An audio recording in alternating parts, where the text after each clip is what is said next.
बंदी छोड़ सतगुरु रामपाल जी परमेश्वर जी की जय हो।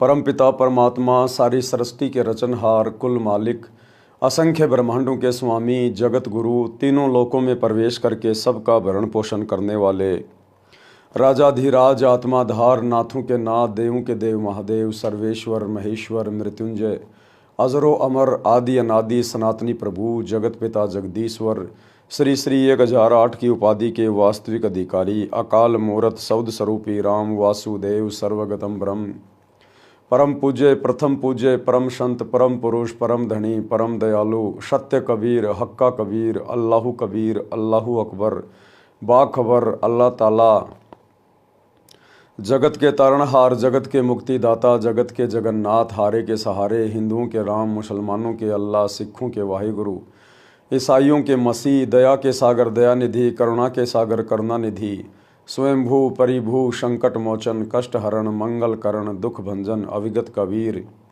निर्विकार निर्विषम परमात्मा अलय अलेख सतगुरु आदि अनादि सतगुरु असली मर्यादा पुरुषोत्तम असली राम असली कृष्ण असली घनश्याम असली मुरारी राजाओं के राजा महाराजाओं के महाराजा शहंशाहों के शहंशाह सम्राटों के सम्राट भगवानों के भगवान अल्लाहों के अल्लाह प्रभुओं के प्रभु मसीहाओं के मसीह सच्चे वाहिगुरु बाबाओं के बाबा पीरों के पीर सेठों के सेठ जगत सेठ सावड़सा सेठ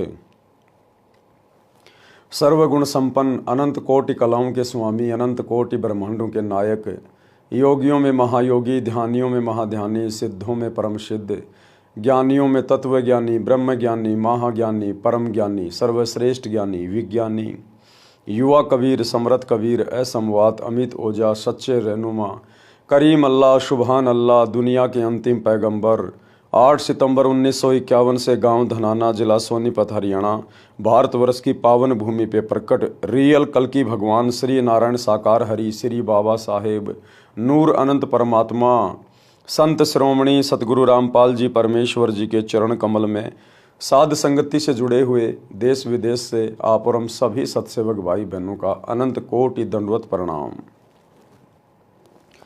सत्साई भाई और बहनों, दया परमपिता परमेश्वर जी की सारी सृष्टि के मालिक की सतगुरु रामपाल जी भगवान की जिनके विशेष आशीर्वाद से शुभ आशीर्वाद से उन्हीं के कर कमल से लिखित पवित्र पुस्तक जीने की राह के ऊपर वीडियो बनाने की श्रृंखला जारी है। इसी श्रृंखला में आज हमारा ये 17वें नंबर का वीडियो है। प्रत्येक वीडियो में गुरुदेव भगवान के आशीर्वाद से हमें अध्यात्म के विषय में बहुत सारी नई नई बातें प्राप्त हो रही हैं जो हमारे विश्वास को ऊंचाइयों पर लेकर जाती है। भाइयों और बहनों, जीने की राह पर चलने के लिए ही ये मनुष्य शरीर हमें परमेश्वर ने दिया है और असल में जीने की राह एक ही है। जीने का मकसद तभी है जब आप पूर्ण सतगुरु से उपदेश प्राप्त करके शत भक्ति को मर्यादाओं में रहकर सफलता की ओर लेकर जाओ। अगर आपने इस मनुष्य शरीर से स्त्री या पुरुष के शरीर से यदि आपने परमात्मा प्राप्ति नहीं की सत भक्ति नहीं की तो हमारे में और जानवरों में कोई अंतर नहीं है। परमात्मा कहते हैं भक्ति बिना नर और खर एक है। नर यानी इंसान, इंसान में स्त्री पुरुष सभी आ जाते हैं, और खर यानी गधा। अगर हमें सतगुरु की ये भक्ति नहीं मिली, आप चाहे देश के राजा हो, चाहे राष्ट्रपति हो, चाहे प्रधानमंत्री हो, आप जी इंसान होकर भी गधे की श्रेणी में हो, पशु की श्रेणी में। भक्ति बिना नर और खर एक है, जिन हर पद नहीं जाना, पूर्ण ब्रह्म की परख नहीं रे पूज मरे पाषाणा। पूर्ण परमात्मा कौन है, कैसा है, कहाँ रहता है, कैसे मिलता है, इसकी जानकारी तुझे प्राप्त नहीं हुई, सतभक्ति पे आप लगे नहीं तो मरने के बाद में पशु योनि में जाओगे। जीते जी भी गधे, जीते जी भी पशु, और मरने के बाद तो पशु योनि में जाना ही जाना है।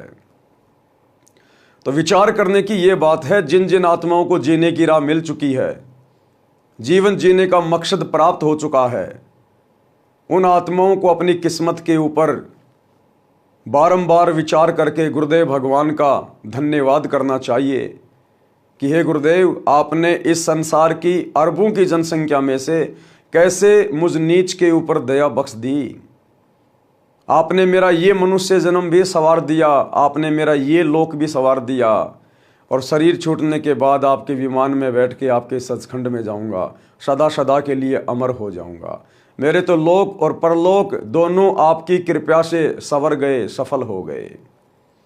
तो भाइयों और बहनों, बहुत बड़ी मेहर है इस समय धरती पर उस पूर्ण ब्रह्म परमेश्वर की। मुसलमान जिसे अल्लाह कहते हैं, हिंदू अपना भगवान कहते हैं, ईसाई जिसे मसीहा कहते हैं, सिख जिसे वाहिगुरु कहते हैं, आज वो परम शक्ति सतगुरु रामपाल जी के रूप में धरती पे प्रकट है। लेकिन उनको पहचाने बिना आप उनसे किसी प्रकार का कोई लाभ नहीं उठा सकते। जिस प्रकार लाइट आपके पड़ोस में है, आपके नगर में, आपके गांव में है, परंतु आपके घर पे नहीं है, जब तक आप भी विधिवत लाइट का कनेक्शन नहीं लोगे, आप उस बिजली का कोई फायदा नहीं उठा सकता। इसी प्रकार परमात्मा सदा धरती पे रहता है, आगे भी जब तक धरती रहेगी परमात्मा रहेगा, क्योंकि वो परमेश्वर एक पल भी इस पृथ्वी को, जहाँ उसके बच्चे रहते हैं, उसकी आत्माएं रहती हैं, अपनी मौजूदगी के बिना एक पल भी नहीं छोड़ता है। यानी सदा वो परमात्मा किसी न किसी रूप में इस धरती पर रहता है। लेकिन यदि हमने उस परमात्मा से लाभ उठाना है तो हमने कनेक्शन लेना पड़ेगा। वो परमात्मा सतगुरु रूप में धरती पे रहता है, संत रूप में रहता है, इसलिए हमने सतगुरु से उपदेश प्राप्त करना पड़ेगा, तब हमें उस परमेश्वर के गुणों का लाभ प्राप्त होगा। तो जिन्होंने कनेक्शन ले लिया है, यानी जो आत्माएं सन 1994 से सतगुरुदेव भगवान के चरणों में हैं, मर्यादाओं में हैं, विधिवत भक्ति कर रही हैं, गुरु की कृपा पात्र बनकर भक्ति कर रही हैं, उन आत्माओं को तो भली भांति पता है कि परमेश्वर क्या क्या लाभ देता है। यहाँ का राजा यदि आपका मित्र है, आपका पिता है, वो भी आपको वो परम सुख, वो लाभ नहीं दे सकता जो लाभ सतगुरु यहाँ आपको दे सकता है। जो लाभ आपको ब्रह्मा विष्णु महेश की भक्ति नहीं दे सकती, वो लाभ सतगुरु की शरण में आने से मिलता है। तो भाई और बहनों, आप और हमारा सौभाग्य, और सौभाग्य उन आत्माओं का भी होगा जो समय रहते इस जीने की राह पुस्तक को पढ़कर या यूट्यूब पर सतगुरु रामपाल जी के प्रवचन सुनकर समय रहते, महाविनाश के समय से पहले, अपनी दुर्गति करवाने से पहले सतगुरुदेव के ज्ञान को समझकर उनसे उपदेश लेकर भक्ति शुरू कर देंगे। तो पिछले वीडियो में गुरुदेव भगवान ने हमें भक्ति मार्ग के विषय में काफ़ी कुछ बताया, समझाया, हमें जानकारी हुई, ज्ञान प्राप्त हुआ, और ज्ञान से हम फिर मर्यादा तोड़ने से बचेंगे, और मर्यादा तोड़ने से बचेंगे तो हमारी भक्ति परवान चढ़ेगी, हम मोक्ष को प्राप्त करेंगे।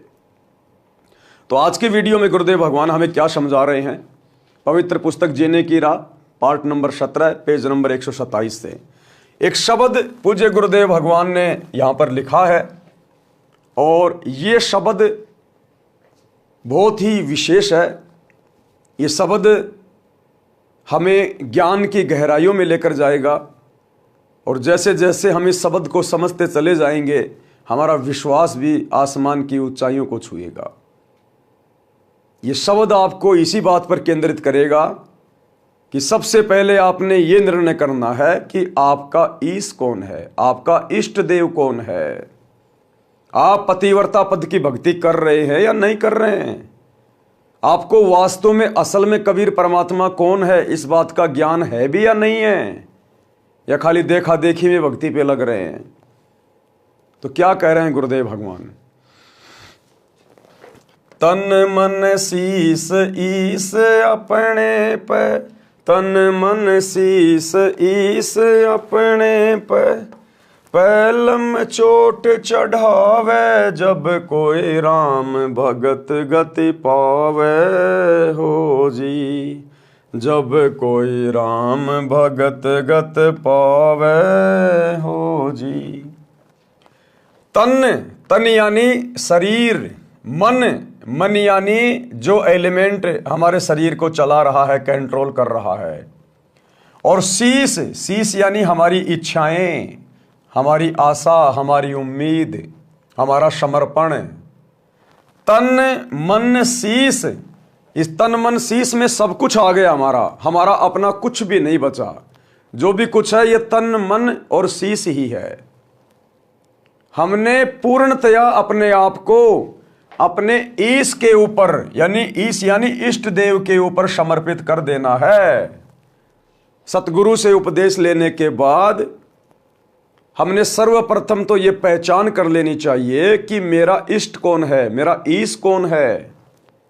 उसके बाद उस इष्ट के ऊपर, उस ईश के ऊपर अपने आप को कुर्बान कर देना है, समर्पित कर देना है।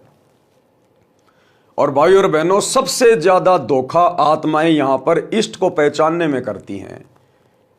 समर्पित तो उसके बाद होंगे जब पहले हमें ईश की पहचान होगी कि इष्ट कौन है मेरा।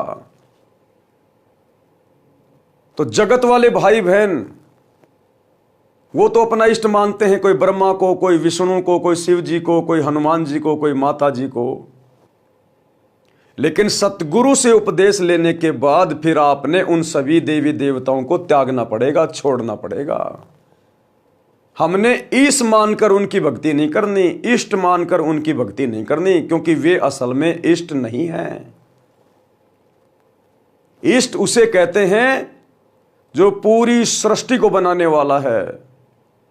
इस सृष्टि में ब्रह्मा विष्णु महेश भी आ गए, 33 करोड़ देवी देवता भी आ गए, काल और दुर्गा भी आ गई, महाकाल भी आ गया, अक्षर पुरुष। ऊपर के 4 लोक भी आ गए, सतलोक, अलख लोक, अगम लोक, अनामी लोक। इस पूरी कंस्ट्रक्शन को जिसने कंप्लीट किया है, जिसने बनाया है, असंख्य आत्माओं को बनाया है, ये सूरज, चांद, तारे, ब्रह्मांड, ग्रह, उपग्रह जिसने बनाए हैं, वो है इष्ट, वो है ईश। और पूरी सृष्टि का केवल एक ही ईश है, केवल एक ही इष्ट है, कबीर देव। तो जगत वाले भाई बहन जो अभी अभी सतगुरु रामपाल जी भगवान से जुड़े हैं, भक्ति कर रहे हैं, उन्होंने अपने पहले वाले नकली इष्टों को त्यागना पड़ेगा, नकली भगवानों को छोड़ना पड़ेगा। उनको इष्ट रूप में नहीं पूजना। उन भगत भाई बहनों ने यह पहचान करनी है गुरुदेव के सत्संग सुन के कि असल में मेरा इष्ट कौन है। तो सतगुरु की शरण में आने के बाद हमें पता चलेगा कि भक्तों का इष्ट, भक्तों का भगवान, भक्तों का परमात्मा उनका सतगुरु होता है। कौन होता है? सतगुरु। सतगुरु ही इष्ट होता है। लेकिन ये काल यहां पर बहुत बड़ा रोल प्ले करता है। इस ब्रह्मांड में भाई और बहनों 2 ही शक्तियां हैं, एक काल और एक दयाल। दयाल कबीर परमात्मा और काल 21 ब्रह्मांड का स्वामी ज्योति निरंजन, जो हर पॉइंट पर आपको भ्रमित करने की कुछ चेष्टा करेगा। उसका काम ही यह है, क्योंकि आप और हम उसका भोजन हैं, और कोई भी व्यक्ति अपने भोजन को इतनी आसानी से नहीं निकलने देगा। तो वो हमें कदम कदम पे भ्रमित करेगा इष्ट को लेकर। तो वर्तमान में हमारे खुद के भगत भाई बहन, सतगुरु रामपाल जी के फॉलोवर, विशेषकर जो शतलोक आश्रमों से जुड़े हुए हैं, सतगुरु रामपाल जी का परिवार, सभी कोऑर्डिनेटर, आश्रम संचालक, ये इष्ट को लेकर भ्रमित हैं और बुरी तरह से भ्रमित हैं।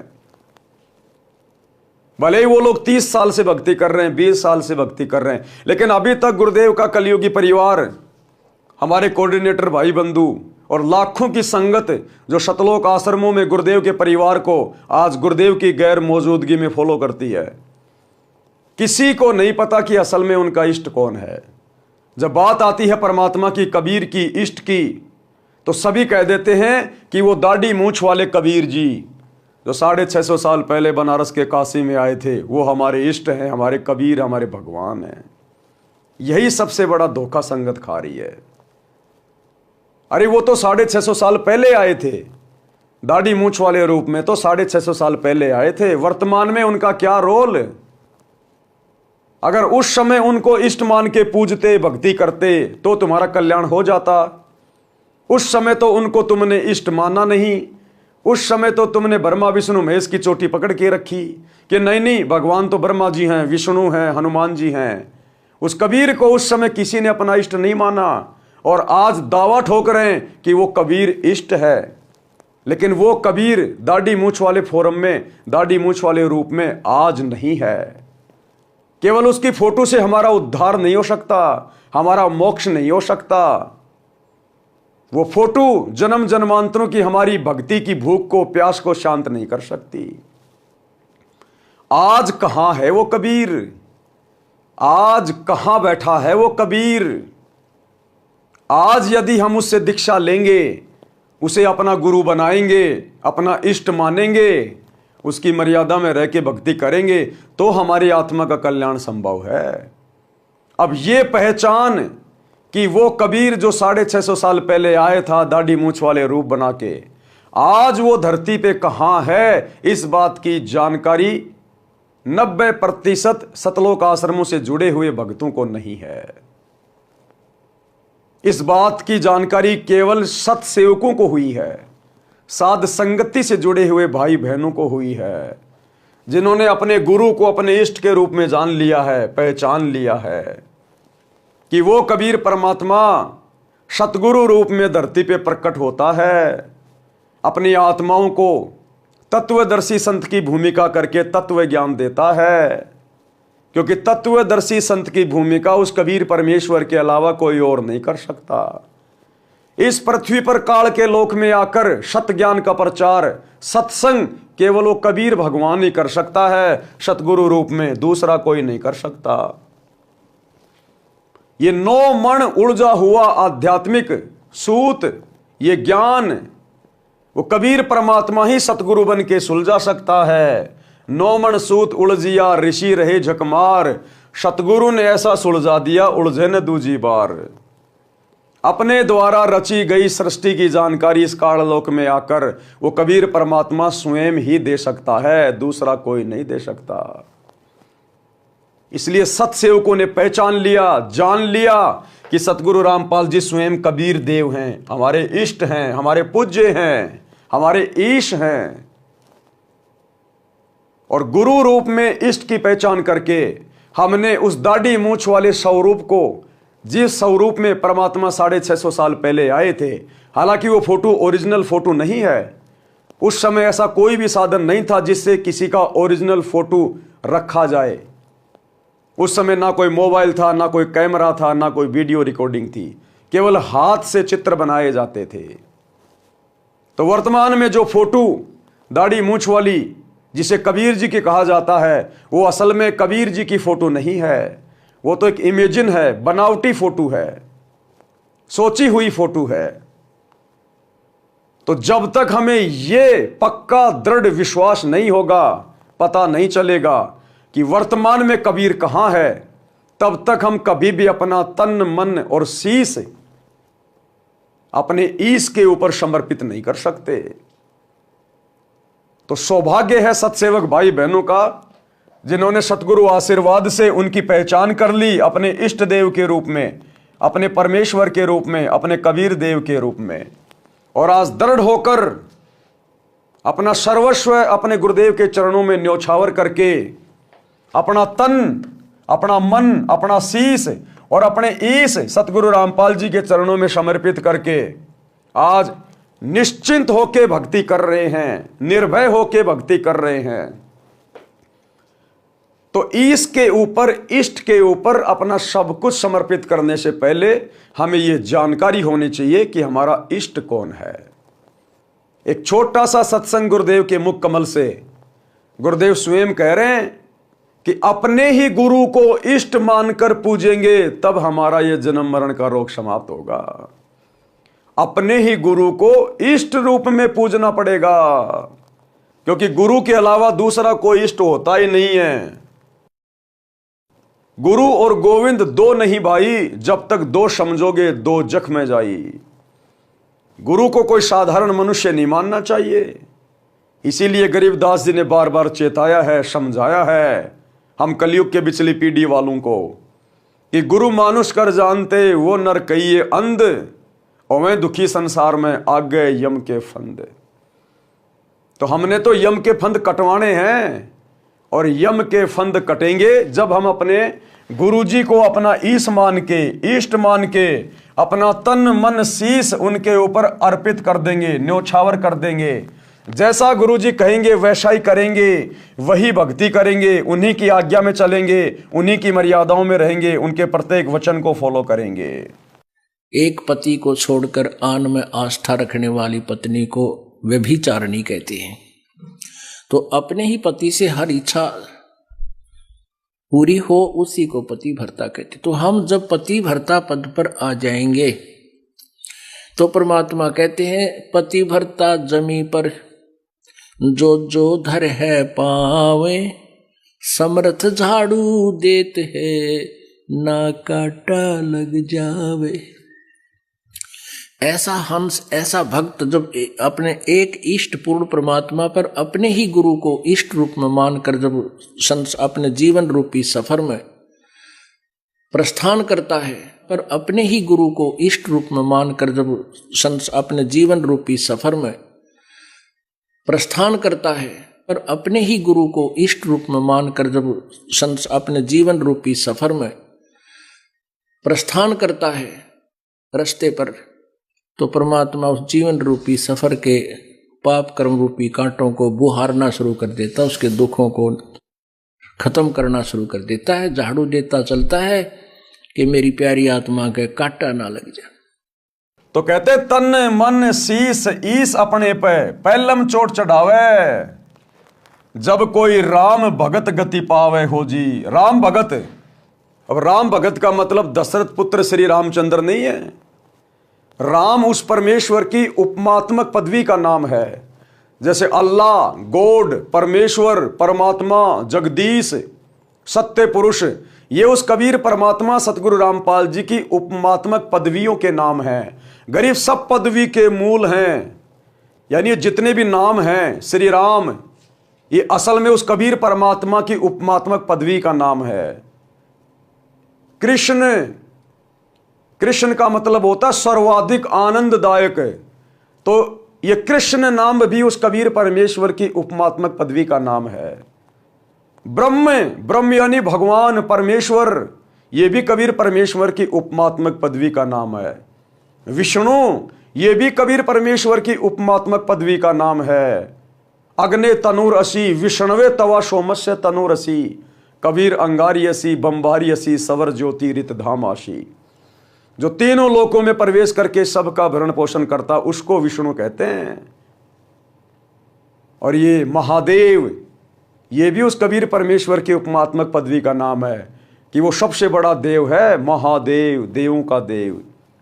परंतु इस काल ने, ज्योति निरंजन ने, शैतान ने 21 ब्रह्मांड में हम आत्माओं को भ्रमित करने के लिए अपने पुत्रों के नाम रख दिए, इन अवतारों के नाम रख दिए, कृष्ण, राम, ब्रह्मा, विष्णु, महेश, महादेव, जबकि ये सारे नाम इस कबीर परमेश्वर सतगुरु रामपाल जी की महिमा के उपमात्मक नाम हैं। लेकिन काल ने तो हमें भ्रमित करना है।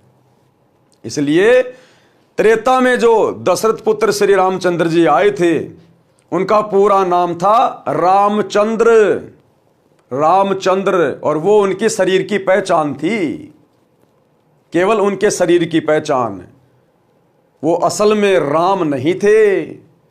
राम राम सब जगत बखाने, आदि राम कोई बिरला जाने।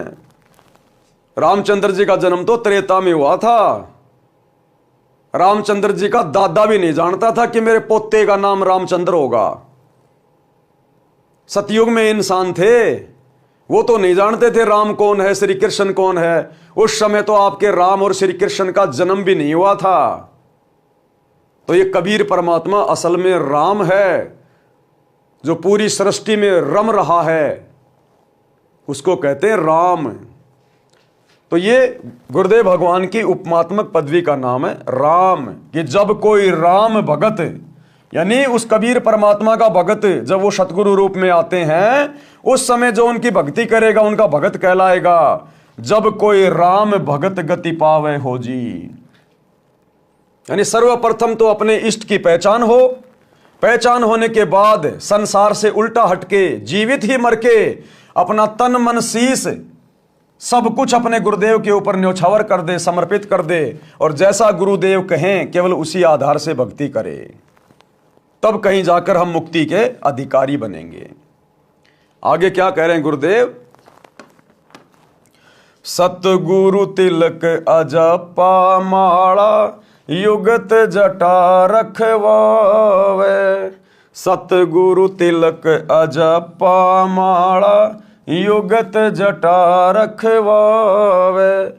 जत को पीन सत का चोला, भीतर भेख बनावे, जब कोई राम भगत गति पावे। हो जी जब कोई राम भगत गति पावे। हो जी बारंबार आपको उसी पॉइंट पे सतगुरु लाना चाहते हैं, क्योंकि सतगुरु भक्ति का मूल होता है, भक्ति की रीढ़ होती है, भक्ति की नींव होती है। सतगुरु से ही भक्ति शुरू होती है, सतगुरु ही भक्ति को परवान चढ़ाता है, और सतगुरु से ही सतलोक में जाके ये हमारे जन्म मरण का रोग समाप्त होता है। तो क्या कह रहे हैं परमात्मा? सतगुरु तिलक अजप्पा माला। सतगुरुदेव हमारे तिलक हैं। जैसे हम लोग माथे पे निकालते हैं, तिलक कहां निकाला जाता है? मस्तिष्क पे। यहां पे तिलक निकाला जाता है, मस्तिष्क पे, यानी अति पूजनीय। तिलक का स्थान सबसे ऊपर होता है, यहां मस्तिष्क पे, जो सबको दिखाई दे। तो कहते हैं सतगुरु तिलक, यानी सतगुरु को भगत ने अपने जीवन में सर्वोपरि महत्व देना चाहिए। प्राथमिकता सबसे पहले अपने सतगुरु को देनी चाहिए। एकमात्र पूज्य देव भगत का केवल सतगुरु होना चाहिए। तो सबसे ज्यादा प्राथमिकता अपने गुरु जी को। सतगुरु तिलक अजप्पा माला, और सतगुरु से श्वास उन श्वास का नाम लेके फिर भक्ति करे दृढ़ होके, और युगत जटा रखवावे। ये फालतू के लंबे लंबे बाल बढ़ाना, दाढ़ी वाड़ी बढ़ाना, परमात्मा कहते हैं ये भक्ति मार्ग में इनकी कोई जरूरी नहीं है। युगत जटा, जो रास्ता भक्ति का तुझे सतगुरु बता रहा है, जो युक्ति तुझे बता रहा है मोक्ष प्राप्त करने की, वो तेरी जटा होनी चाहिए। सतगुरु की मर्यादाओं में रह के भक्ति कर, उनके अनुसार भक्ति की जो पद्धति है उसको ग्रहण कर। और जत कोपीन, जत यानी अपने धर्म का पक्का हो, अपने लंगोट का पक्का हो भगत। जति जीवन जिए। अगर शादीशुदा है तो केवल अपनी पत्नी तक समर्पित रहे, अन्य किसी बहन बेटी की तरफ गंदी नजर ना करे, व्यभिचार की शौपन में भी ना सोचे। और अगर शादीशुदा नहीं है तो किसी भी बहन बेटी की तरफ गंदी नजर से, गंदी नीयत से ना देखे, तब कहीं जाकर उस भगत का बेड़ा पार होगा। जत को पीन, सत का चोला, हमेशा सत्य भाषण करे, झूठे प्रवचन कभी ना करे। और भीतर भेक बनावे, यानी बाहरी दिखावा करने की जरूरत नहीं है। ये तिलक लगाना, चंदन लगाना, गले में माला डालना, लाल पीले कपड़े पहनना, परमात्मा कहते हैं ये बाहरी दिखावे की जरूरत नहीं है। भीतर भेख बनावे, अंदर से भगत बनो। सतगुरु की शिक्षाओं को, मर्यादाओं को, उनकी आज्ञाओं में रहकर चलकर अंदर से भगत बनो। वो सतगुरु अंदर से देखेगा, सतगुरु बाहरी आवरण नहीं देखता। बाहरी आवरण के विषय में तो परमात्मा कहते हैं कंठी माला सुमरणी पहनने से क्या होए। अरे ऊपर डूंडा साधु का और अंतर राख्या खोए। तेरे अंदर तो भक्ति है नहीं, मर्यादा तू फॉलो करता नहीं, सुमरण तू ढंग से करता नहीं, गुरु जी को तू हल्के में ले रहा है, और बाहर से तू भगत बनने का दिखावा कर रहा है। तो कहते हैं ऐसे बात नहीं बनेगी इस भक्ति मार्ग पर। सतगुरु के शरण में आने के बाद तूने पहले वाले आडंबर छोड़ने पड़ेंगे, त्यागने पड़ेंगे। वो हाथों में मालाएं बांध के रखना, गले में रुद्राक्ष की मालाएं, तिलक विलक लगाना, कुंडल उंडल डालना, कान छिदवाना, दाढ़ी वाड़ी बढ़ाना, जटा बढ़ाना, परमात्मा कहते हैं बाहरी दिखावा भक्ति मार्ग में नहीं चलता। सतगुरु तो अंदर से जानता है कि हम कितने भगत हैं। तो कहते हैं सतगुरु तिलक अजप्पा माला, युगत जटा रखवावे, और जत कोपीन, और सत का चोला, और भीतर भेक बनावे, जब कोई राम भगत गति पावे।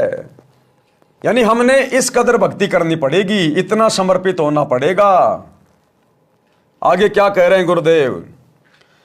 लोक लाज मर्याद जगत की, तृण ज्यों तोड़ बगावे। लोक लाज मर्याद जगत की, तिण के ज्यों तोड़ बगावे।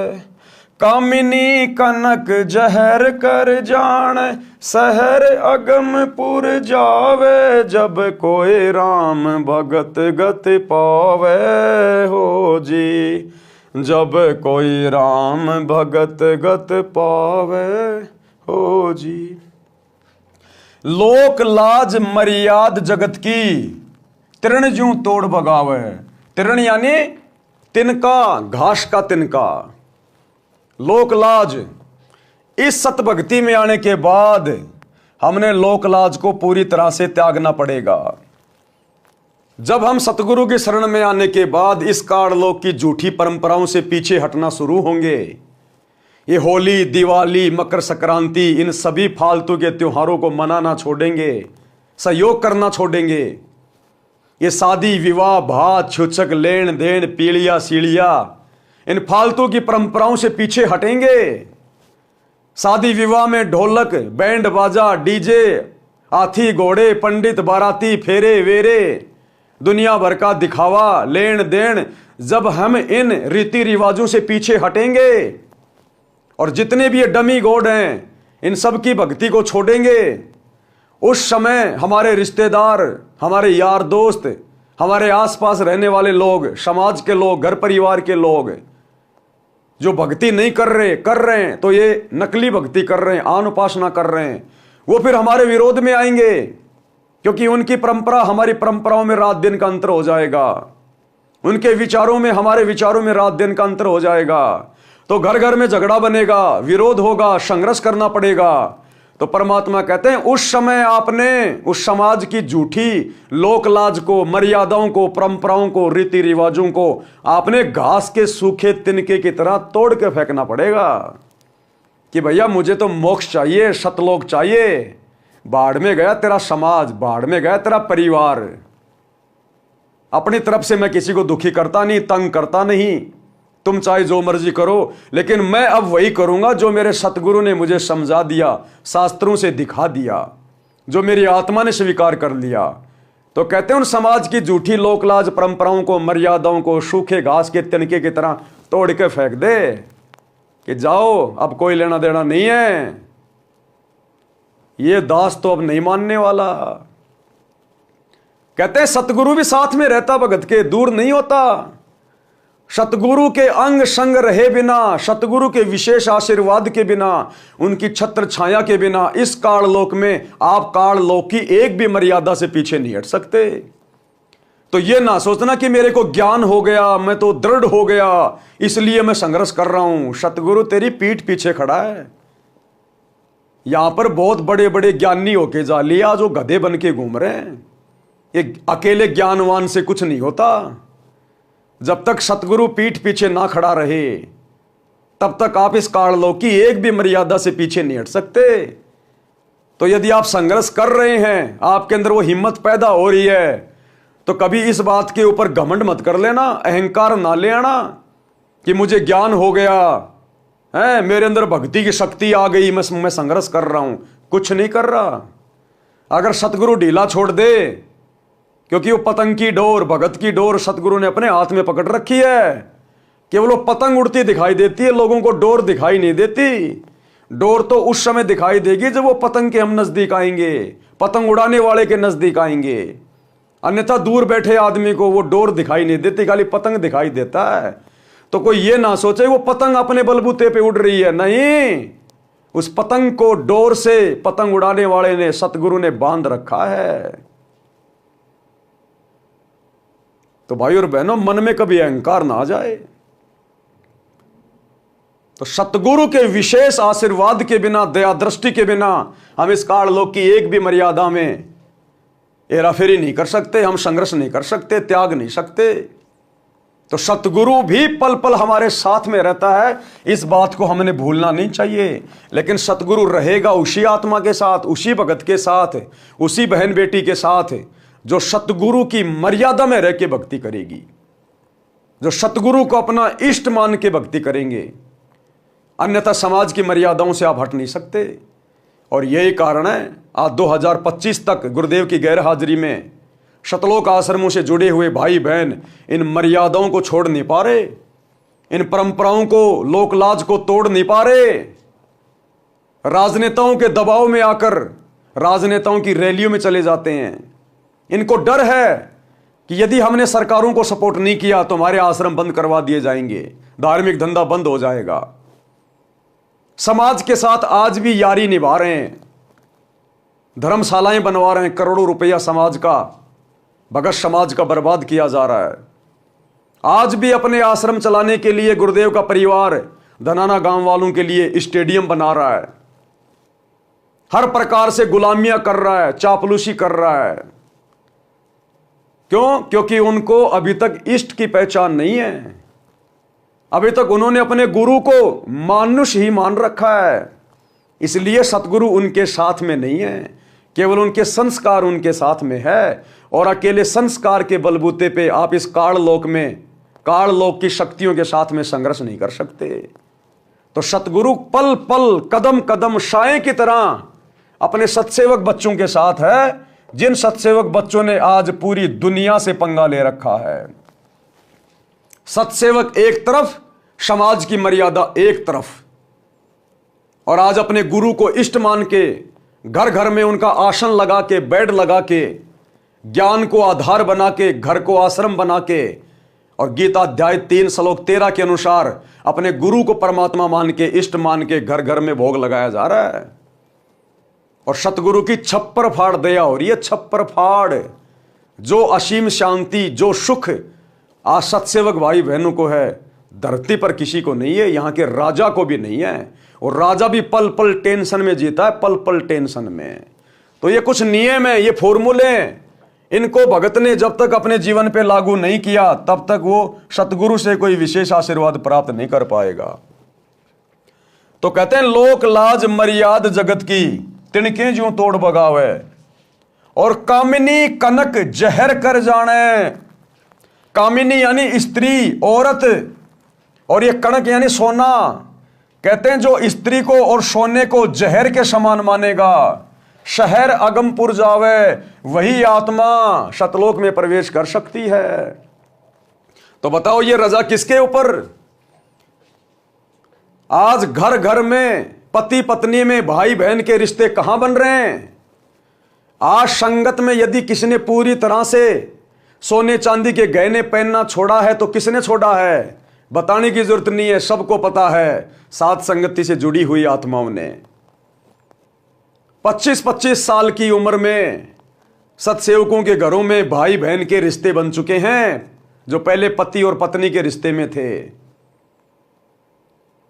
जिनके संतान भी नहीं है और जिनकी उम्र भी ज्यादा नहीं है।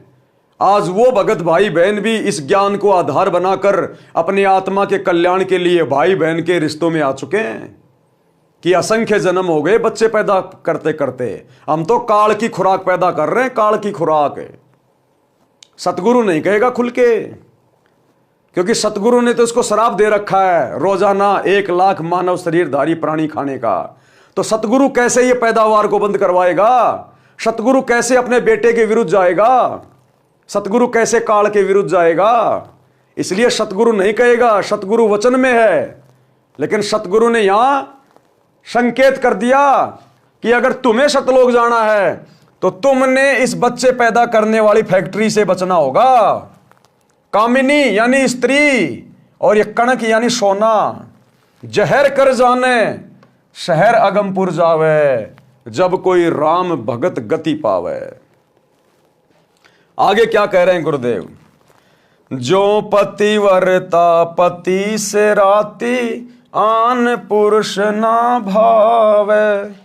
जो पति भरता पति से राती, आन पुरुष ना भावे। बस पीहर में सुरत प्रीतम, न्यों कोई ध्यान लगावे। जब कोई राम भगत गत पावे हो जी, जब कोई राम भगत गत पावे हो जी। जो पति भरता, पति से राती, राती यानी संभोग करना, शारीरिक मिलन करना। जिस प्रकार एक पति भरता स्त्री केवल अपनी पति से ही शारीरिक मिलन करती है, केवल अपने पति को ही समर्पित करती है, आन पुरुष ना भावे, अन्य कोई भी गैर मर्द शौपन में भी उसको अच्छा नहीं लगेगा। चाहे कोई सोने का बन के क्यों ना खड़ा हो जाए, चाहे कोई देव क्यों ना आ जाए, कोई कितना धनी क्यों ना हो, कितना सुंदर क्यों ना हो, जो पति भर्ता माता बहन होती हैं वो अपने पति के अलावा किसी और को समर्पित नहीं होती। इसी प्रकार भक्ति मार्ग में जो पति भर्ता आत्मा होती हैं, भक्ति मार्ग में पति भर्ता आत्मा वो होती हैं जो केवल एक अपने सतगुरु के अलावा किसी और की पूजा ना करे, अपने सतगुरु के अलावा किसी और को अपना इष्ट मान के ना पूजे। और यही धोखाकारी है सतलोक आश्रमों से जुड़ी हुई 90% संगत। अपने सतगुरु को अपना इष्ट नहीं मानती, और जो इनके महीने में उस कागज के टुकड़े को, दाढ़ी मूछ वाली कबीर जी की समझे जाने वाली नकली मुर्दा फोटो को अपना इष्ट मान के, अपना पति मान के, कबीर मान के उसका कबीर प्रकट दिवस मना रही है। तो यहां पर संगत धोखा खा रही है। सतलोक आश्रमों से जुड़े हुए भाई बहन, गुरुदेव का परिवार, ये कोऑर्डिनेटर, ये पति भर्ता आत्मा नहीं है। इनके तो 5-5 पति है, 5-5 पति वैश्या भक्ति कर रहे हैं। महाभारत की द्रौपदी वाली आत्मा बन के घूम रहे सभी। इनके सबके घरों में, इनके दरबार में आप कभी जाना, इनके दरबार में एक फोटो मिलेगी, बीच में सतगुरु रामपाल जी, इस कोने में दाढ़ी मूछ वाले नकली कबीर जी, इस कोने में गरीबदास जी की फोटो, नीचे वाले कोने में दादा गुरु जी की फोटो, इस वाले कोने में पंडित चिदानंद जी की फोटो। अरे कितने पति हैं तुम्हारे? तुम पतिव्रता आत्मा नहीं हो, ये तो वैश्या भक्ति है। वैश्या को पता ही नहीं होता मेरे कितने पति हैं। और पति भर्ता पद पे आए बिना सतगुरु अपना वो आशीर्वाद नहीं बख्शेगा जिससे हमारा ज्ञान योग खुले, हमें सद्बुद्धि आए, हम भक्ति मार्ग पर आगे बढ़ें, दृढ़ होकर भक्ति कर सकें, समाज की परंपराओं से संघर्ष कर सकें। वो हिम्मत उसी समय आएगी जब सतगुरु अपना आशीर्वाद देगा, विशेष मेहर बख्शेगा, पल पल साथ रहेगा। और सतगुरु पल पल उसी आत्मा के साथ रहेगा जो पति भर्ता पद पे आ जाएगी, केवल अपने गुरु के अलावा किसी और को कबीर नहीं मानेगी, नहीं पूजेगी। तो कहते हैं जो पति भर्ता पति से राती, आन पुरुष ना भावे, और बशे पीहर में प्रीत सुरतम में न्यू कोई ध्यान लगावे। वो पतिव्रता स्त्री अपने पीहर चली जाएगी तो भी उसका ध्यान पल पल अपने ससुराल में, अपने पति में रहेगा। क्या कर रहा होगा, क्या खा रहा होगा, क्या सोच रहा होगा, पल पल उसका ध्यान वहीं रहता है। तो इसी प्रकार हम इस सांसारिक काल के लोक में घूमेंगे फिरेंगे, रोजी रोटी के लिए भी धक्के खाएंगे, और भी अनेक काम यहां पे हमारे को करने पड़ते हैं, मजदूरी भी कर रहा है, कोई नौकरी कर रहा है, लेकिन पल पल भगत का चिंतन, भगत का ध्यान अपने सतगुरुदेव के चरणों में होना चाहिए। उनकी भक्ति से लगे रहना चाहिए, अपना नाम सुमरण करते रहना चाहिए। जब भी मौका मिल जाए, जरा सी काम से फुर्सत मिले, अपना सत्संग सुन लेना चाहिए, अपने गुरुदेव की महिमा कर लेनी चाहिए। बशे पीहर में और सुरत पीरतम में कर रहे हैं काम धंधा, गाड़ी पे आ रहे हैं जा रहे हैं, लेकिन ध्यान गुरु की भक्ति में, गुरु के गुणगान में, सुमरण में। तो कहते हैं बशे पीहर में और सुरत पीरतम में न्यो कोई ध्यान लगावे, जब कोई राम भगत गति पावे। आगे क्या कह रहे हैं गुरुदेव? निंदा स्तुति मान बढ़ाई, मन से मार गिरावे। निंदा स्तुति मान बढ़ाई, मन से मार गिरावे।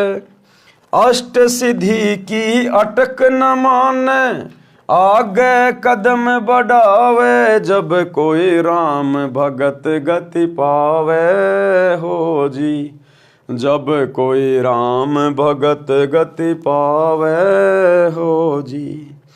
भगत ने कभी भी किसी की निंदा नहीं करनी चाहिए। भगत ने कभी भी अपनी स्तुति नहीं करवानी चाहिए। यानी मान बढ़ाई की भूख नहीं होनी चाहिए, सम्मान पाने की भूख नहीं होनी चाहिए। निंदा स्तुति मान बढ़ाई मन से मार गिरावे, कति दिल से निकाल दे, खत्म कर दे कि इस गंदे लोक में वैसे ही सब दुखी हैं, मैं किसकी निंदा चुगली करूं। निंदा चुगली के यहां दो अर्थ हैं भाई और बहनों, ध्यान रखना। सच को सच कहना किसी की निंदा चुगली करना नहीं होता है।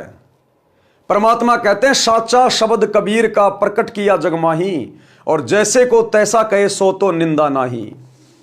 चोर को चोर कहना, गलत को गलत कहना, यह किसी की निंदा चुगली नहीं है। हां, आप जिसके बारे में जानते नहीं, पहचानते नहीं, और दूसरे की देखा देखी, दूसरे के कहने से यदि आप उसकी बुराई कर रहे हैं तो वो निंदा चुगली में आएगा। लेकिन सच को सच कहना, गलत को गलत कहना, यह निंदा चुगली में नहीं आता। तो भगत ने दुनिया की देखा देखी, निंदा चुगली करके अपने कर्म नहीं फोड़ने चाहिए, और भगत ने कभी भी अपनी पूजा नहीं करवानी, अपनी महिमा सुन के उसको खुश नहीं होना। जिस प्रकार गुरुदेव के दोनों लड़के गोहाना जाट महासभा के उद्घाटन में अपने गले में फूलों की मालाएं डलवा के खुश होके घूम रहे हैं, ये अपनी पूजा करवाना है, अपनी स्तुति करवाना है, अपना गुणगान करवाना है। इस भक्ति मार्ग में अगर कोई स्तुति के योग्य है, कोई पूजा के योग्य है, कोई सम्मान के योग्य है, तो केवल हमारा इष्ट सतगुरु रामपाल जी भगवान। तो कहते हैं निंदा स्तुति मान बढ़ाई मन से मार गिरावे। अपने आप को मिट्टी समझे, मिट्टी, रिजेक्टेड, कि मेरा तो बड़ी मुश्किल से दाव लगा है, सतगुरु के चरणों में पड़ा रहूं आजीवन मर्यादाओं के साथ, नहीं तो यहां कुछ लेना देना नहीं। आज मैं मेरी स्तुति करवा रहा हूं, मेरी महिमा करवा रहा हूं, मेरे नाम का गुणगान हो रहा है, कल को पार नहीं हुआ तो गधा बन के घूमूंगा, फिर वो कुम्हार करेगा मेरी स्तुति, 2.5 मन का बोरा रखेगा, पीछे से मारेगा लठ कि जा बेटा ऊपर ईंट चढ़ा के आ, ऊपर से पक्की ईंट नीचे लेके आ। तब पता चलेगा वो गले में माला डलवाने का क्या मतलब होता है भक्ति मार्ग में। तो गुरुदेव कहते हैं निंदा स्तुति मान बढ़ाई मन से मार गिरावे, अष्ट सिद्धि की अटक न माने। चाहे तुम्हारे अंदर कितनी पावर आ जाए, कितनी शक्तियां आ जाए, कैसी तुम्हारे अंदर कोई सिद्धि आ जाए, हमने थूकना भी नहीं है, उस तरफ थूकना भी नहीं है। हमने किसी को दुआ नहीं देनी, किसी को बद दुआ नहीं देनी, हमने भूलकर भी ये गलती नहीं करनी। अगर 8 सिद्धियां भी हमारे हाथ में आ जाएं तो भी हमने थूकना नहीं है उनकी तरफ कि भैया हमने तो सतलोक में जाना है, हमने क्या लेना देना इन सिद्धियों से, इन रिद्धियों से। अष्ट सिद्धि की अटक न माने, आगे कदम बढ़ावे, यानी आगे की तरफ बढ़े भक्ति मार्ग में कि भैया हमने तो अपना रोग कटवाना है। आशा नदी उलट कर डाटे और आडा बांध लगावे। आशा नदी मन में तरह तरह की काल इच्छाएं उठाएगा, तरह तरह की जिज्ञासा पैदा होंगी, बड़ा मकान बना लूं, बड़ी गाड़ी ले आऊं, बेटी का ब्याह ऐसे करूंगा, ऐसे करूंगा, यानी दुनिया में मान बढ़ाई के लिए, दिखावे के लिए, मान सम्मान के लिए ये काल मन में तरह तरह की बकवाद पैदा करेगा। तो परमात्मा कहते हैं ये भक्ति रूपी आडा बांध लगा दे, आगे आगे दीवार खींच दे। जैसे बांध होता है ना, बांध एक बहुत मोटी एक दीवार होती है जो पानी को रोक के रखती है। तो गुरुदेव कहते हैं अपने गुरु के तत्व ज्ञान रूपी दीवार का बांध लगा दे आगे। ये मन में उठने वाली इच्छाएं, तरह तरह की चाहत, मान बढ़ाई की, ये सब मिटा दे, काट दे, तत्व ज्ञान से रोक दे, आडा बांध लगा दे। आशा नदी उलट कर डाटे, आडा बांध लगावे, और भवजल खार समुद्र में भौर न खोड़ मिलावे। और इस गंदे लोक से निकलने का प्रयास करे, वापस हमें दोबारा से खोड़ ना मिल जाए। खोड़ यानी शरीर, हे भगवान हमें दोबारा इस गंदे लोक में कोई शरीर ना मिल जाए, हमारा तो इसी जन्म में बेड़ा पार करो परमात्मा। इस कदर हमने अपनी सभी इच्छाओं को समाप्त करना है, जो भौतिक इच्छाएं हैं, जो लोगों की देखा देखी हमारे मन में पहले उठा करती थी। उसका छोरा नौकरी लग गया, मैं भी अपने छोरे को बड़ी बड़ी स्कूल में पढ़ाऊं, बड़ी बड़ी मैं कोचिंग कराऊं, मेरे छोरे को डॉक्टर बनाऊं, इंजीनियर बनाऊं, घर में पैसे आएंगे, समाज में मेरा नाम होगा, मैं पंचायती बन जाऊंगा, गांव में मेरी इज्जत होगी। कहते आशा नदी उलट के डाटे, आडा बांध लगावे। बाढ़ में गए ही वो सरपंची, कल को कुत्ता बन के घूमेगा, फिर तेरे को कौन पंचायत में बुलाएगा। तो हमने आगे का भविष्य देख के गुरुदेव के ज्ञान आधार से कि अगर भक्ति सफल नहीं हुई तो क्या क्या कष्ट उठाएंगे, उन चीजों को आंखों के सामने रख के हमने भक्ति पर लगे रहना है। गगन महल गोविंद गुमानी पलक माही पहुँचावे। गगन महल गोविंद गुमानी पलक माही पहुँचावे। नितानंद माटी का मंदिर नूर तेज हो जावे। जब कोई राम भगत गति पावे हो जी, जब कोई राम भगत गति पावे हो जी। अब ये नित्यानंद जी ने कबीर परमात्मा के हर शब्द के आगे अपना ठप्पा मार रखा है। कोई बात नहीं, गगन महल हम जान गए, गगन महल सतलोक को कहते हैं। गगन महल गोविंद गुमानी, ये गुमानी नित्यानंद जी के गुरु का नाम था, और गोविंद यानी परमात्मा, यानी गुरु गुमानी, गोविंद गुमानी। तो आज हमें पता चल गया असल में गोविंद कौन है। सतगुरु रामपाल जी परमेश्वर है, जो हमें गगन महल में बैठा देगा, हमें सतलोक में पहुंचा देंगे। गगन महल गोविंद गुमानी पलक माई पहुंचावे। 1 सेकंड में परमात्मा हमें उस सतलोक में बैठा देगा, हमारे भक्ति भाव को देख के। मालिक कहते हैं जीवन तो थोड़ा ही भला जय सत सुमरण होए। ये लाख बरस का जीवना लेखद रहे न कोई। तुम कर दो पल में पार हो जा रजा थारी। 1 पल में पलक माही पहुंचावे। तुम कर दो पल में पार हो जा रजा थारी। यदि हमने अपने सतगुरु को इष्ट मानकर उनके बताए अनुसार भक्ति करके मर्यादा में रह के समाज की लोक लाज मर्यादाओं से पीछे हटके यदि हमने इनको प्रसन्न कर लिया तो पलक माही पहुंचावे। फिर इस परमेश्वर के हाथ का काम है, इसको रोकने वाला कोई नहीं सृष्टि में। फिर इनका हाथ पकड़ने वाला कोई नहीं है कि इन आत्माओं को कहां लेके जा रहा है। ये सबका बाप है। फिर पलक माही पहुंचावे ऐसी आत्मा को, ऐसे समर्पित भगत को जो तन मन शीस ईस अपने पे पहलम चोट चढ़ावे। ये परमात्मा पलक माही उस आत्मा को सतलोक में जा बैठाएगा, पलक माही। और हमने तो जाना सतलोक, इसलिए जो कुर्बानी हम दे सकें वो कुर्बानी हम दे दें, क्योंकि हमारा तो टारगेट ही सतलोक है। तो हमने तो अपना सब कुछ अपने गुरुदेव भगवान को इष्ट मान के समर्पित करके रखना है। नित्यानंद माटी का मंदिर, माटी का मंदिर मानिए शरीर नश्वर कब समाप्त हो जाए, मिट्टी का घर। और सतलोक में जाने के बाद नूर तेज हो जावे, फिर वहां पर नूरी शरीर मिलेगा, कभी भी नष्ट ना होने वाला अविनाशी शरीर देगा परमात्मा। तो कहते हैं ये माटी का महल है, ये मिट्टी का मंदिर है, ये नश्वर शरीर। फिर सतलोक में जाने के बाद परमात्मा इसको नूरी बना देगा, नूर का शरीर मिलेगा। फिर शब्दार्थ, संत नित्यानंद जी ने भक्ति को सफल करने की विधि बताई है। अब विधि तो भाई सतगुरु बताता है, नित्यानंद जी को क्या पता बेचारे को भक्ति कैसे सफल होगी। उसको सतलोक का पता नहीं, सतलोक की भक्ति का पता नहीं। वो तो वैष्णव भक्ति करता था, श्री विष्णु जी की भक्ति तक का उसको ज्ञान था, थोड़ा बहुत है। वो नित्यानंद जी हमें क्या बताएंगे। लेकिन सतगुरु हमेशा दूसरों को ही महिमा देते हैं। तो कह रहे संत नित्यानंद जी ने भक्ति सफल करने की विधि बताई है। कहा है कि गुरु जी से दीक्षा लेने के पश्चात परमेश्वर को पूर्ण रूप से समर्पित हो जाना चाहिए।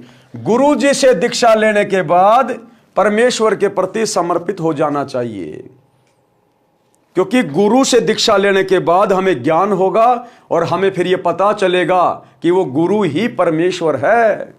गुरु बड़े हैं गोविंद से मन में देख विचार, हरि सुमरे सोवार हैं गुरु भजे होय पार। अरे 7 दीप और 9 खंड में गुरु से बड़ा ना कोई, करता करे ना कर सके सतगुरु करे सो होए। गुरु और गोविंद दो नहीं भाई, जब तक 2 समझोगे 2 जग में जाई।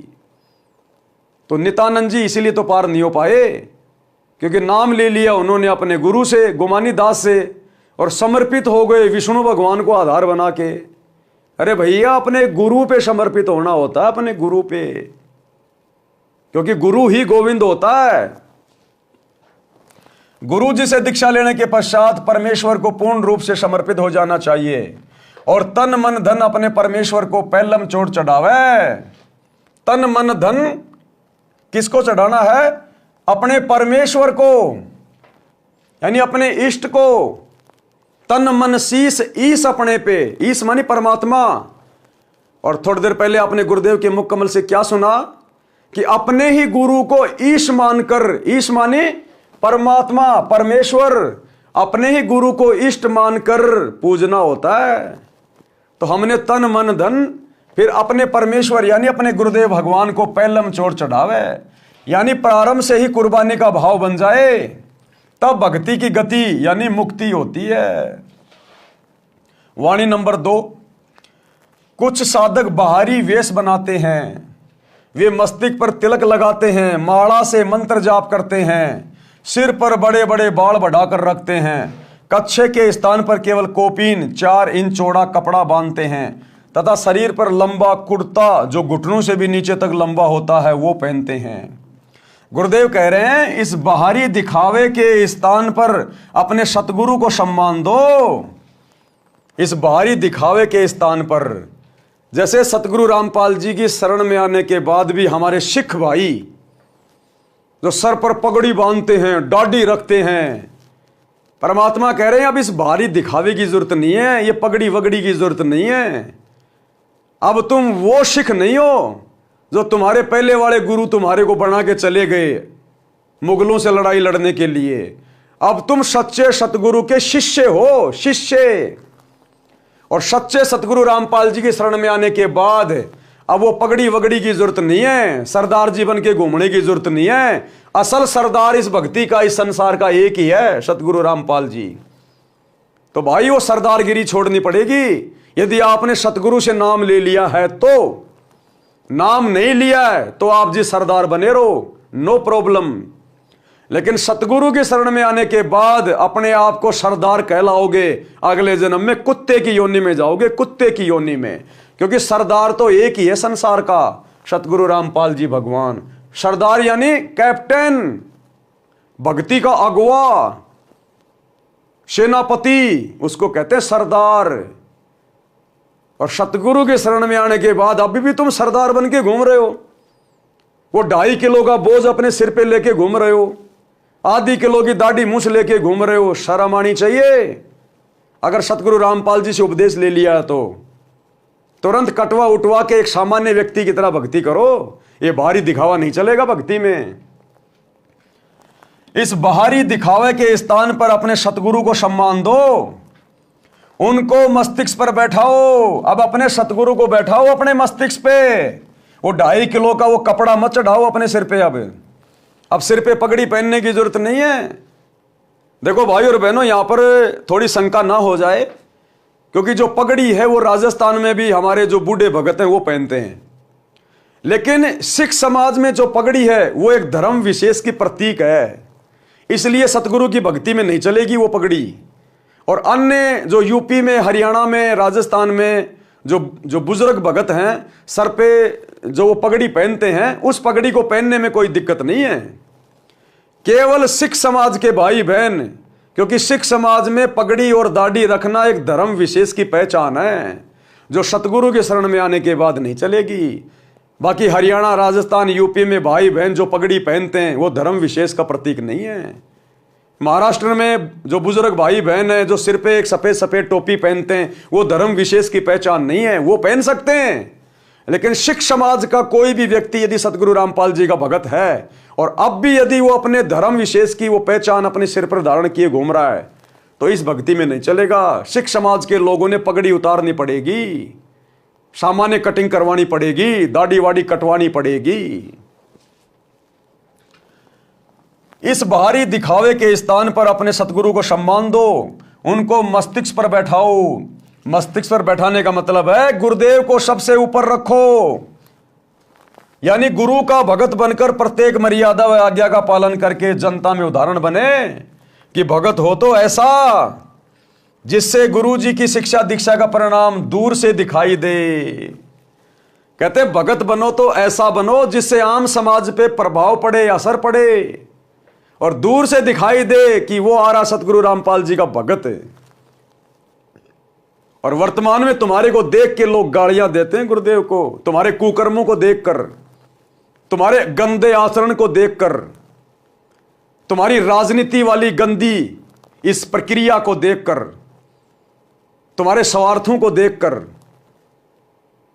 जब कभी तुम आरक्षणों में जाके बैठते हो जाटों के साथ, दूसरी बिरादरी वाले तुम्हें गालियां निकालते हैं, तुम्हारे गुरुदेव को बुरा भला कहते हैं, जब तुम गुंडों की सीबीआई जांच का समर्थन करते हो, राजपूत करनी सेना के धरनों पे बैठते हो, 5-5 लाख रुपया उनको चंदे में देते हो, तब दुनिया वाले तुम्हारे गुरु को गालियां निकालते हैं।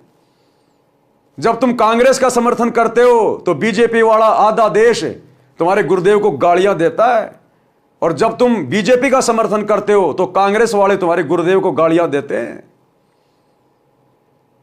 और यहां क्या कह रहे हैं गुरुदेव कि भगत हो तो ऐसा हो, उसका आचरण ऐसा हो, दूर से देखते लोग पहचान जाएं कि यह है सतगुरु रामपाल जी का भगत है। तो अभी तो भक्ति आस पास भी नहीं है, भले तुम सार नाम लेके घूम रहे हो, सार शब्द लेके घूम रहे हो फर्जी, अभी तक भक्ति आस पास भी नहीं है सतलोक आश्रमों से जुड़े हुए भाई बहनों के अंदर। परमात्मा ने बताया कि मुझे ज्यादा खुशी उस समय नहीं होती जब लोग मेरे सत्संग सुन के, मेरी पुस्तकें पढ़ के और मेरे से नाम उपदेश लेने आते हैं। गुरुदेव ने कहा कि मेरे को असली खुशी उस दिन होगी जब मेरे भक्तों के आचरण को देखकर, मेरे भक्तों के व्यवहार को देखकर दुनिया मेरे से नाम दीक्षा लेने आएगी कि जी मैं तो आपके एक भगत से बड़ा प्रभावित हुआ, अजी आपका भगत हमारे गांव में एक नंबर का ऐसा था वैसा था, और उसके जीवन में जो परिवर्तन आया है, उसकी भाषा में, उसके बोलचाल में, उसके आचार विचार में, साहब मैं तो गदगद हो गया। मेरा तो वहीं से हृदय परिवर्तित हो गया कि ये तो इसके गुरु ने किया है, अन्यथा ये आदमी तो एक नंबर का गुंडा मवाली था। तो गुरुदेव ने कहा कि मेरे भक्तों के व्यवहार को देखकर जब दुनिया मेरे से नाम लेगी तब मुझे वो असीम शांति होगी। लेकिन भगत तो वर्तमान में गुरुदेव की गैर हाजिरी में अपने गुरुजी की निंदा का, अपने गुरुजी की बदनामी का कारण बन रहे हैं। बांग्लादेश में मुसलमानों के ऊपर छीटाकशी कर रहे हैं। विश्व हिंदू परिषद और बजरंग दल वालों के साथ मिलकर बांग्लादेश के मुसलमानों का विरोध कर रहे हैं। अभी तो पक्ष और विपक्ष की भूमिका में पड़े हुए हैं भगत। अभी तो गुंडों के धरनों पे जाके बैठ रहे हैं भगत। संतों का और गुंडों का क्या काम? अभी तो राजनेताओं की रैलियों में धक्के खा रहे हैं भगत। दुनिया के लिए स्टेडियम बना रहे हैं, जाटों की धर्मशाला बनवा रहे हैं, समाज में भाईचारा बढ़ा रहे हैं भगत। गुरुदेव ने अपने मुख कमल से कहा है कि भक्ति मार्ग में आने के बाद भी अगर तुम वही कुकर्म करोगे तुम तो कंजर हो, कंजर। और फिर एग्जाम्पल दिया गुरुदेव ने कि एक बहन बोली जी मेरा पति नाम नहीं ले रहा, वो पति भी उसके साथ आया हुआ था। तो गुरुदेव ने कहा भाई तू लागता बहुत अच्छा आदमी है, तेरे विचार भी अच्छे हैं, भाई तू नाम क्यों नहीं ले रहा? नाम ले ले भाई, अच्छी बात है। नाम नहीं लेगा तो कहीं ना कहीं भक्ति में बाधा करेगा इनको, अपने बच्चों को। तो वो भगत क्या बोला? वो भगत नहीं था। वो क्या बोला गुरुजी से? बोले महाराज जी नाम तो मैं ले लूं, लेकिन इस आपकी भगतनी में, इस मेरी औरत में जिसने आपसे दीक्षा ले रखी है, इसमें कोई बदलाव तो नहीं आ रहा। जरा सी बच्चे गलती कर देते हैं उनको जानवरों की तरह मारती है। भैंस कभी दूध नहीं दे तो दे लठम लठ, दे लठम लठ, छोटी छोटी बातों पे लड़ाई झगड़ा करती है। इस तुम्हारी भगतनी में कोई बदलाव तो नहीं देख रहा मैं, तो ईसा नाम लेकर मैं क्या करूंगा?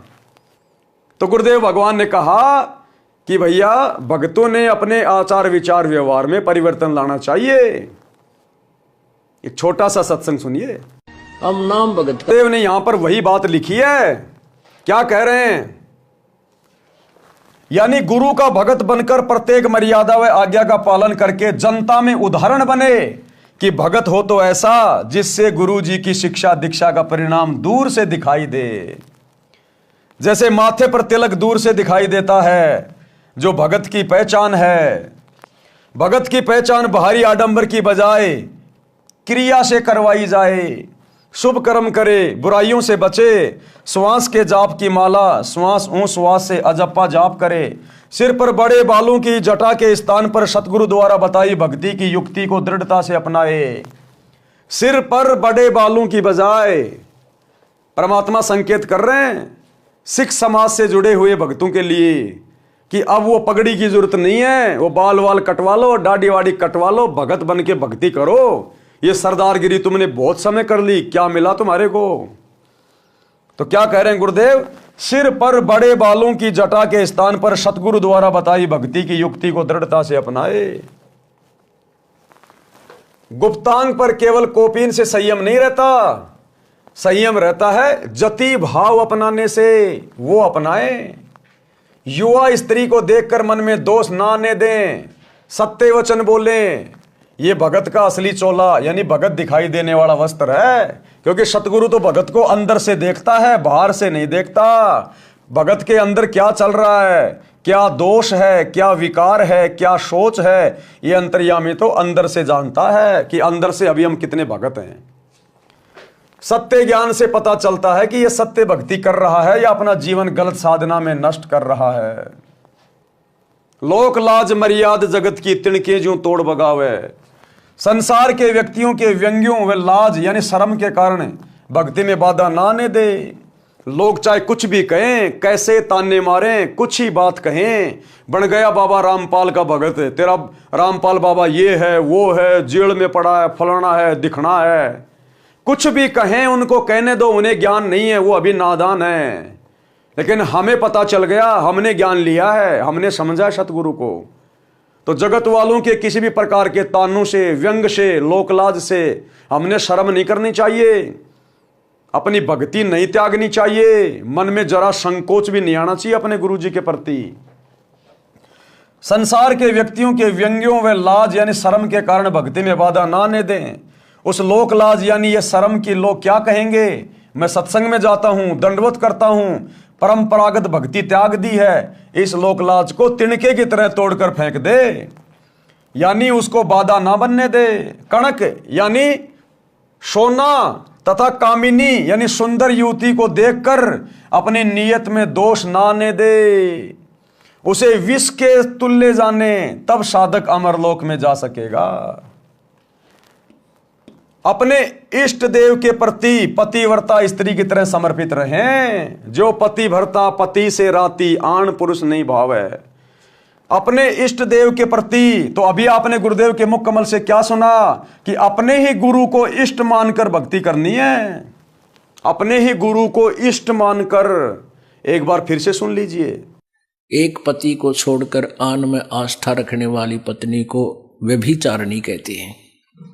तो अपने ही पति से हर इच्छा पूरी हो, उसी को पतिव्रता कहते। तो हम जब पतिव्रता पद पर आ जाएंगे तो परमात्मा कहते हैं पतिव्रता जमी पर जो जो धर है पावे, समर्थ झाड़ू देत है ना काटा लग जावे।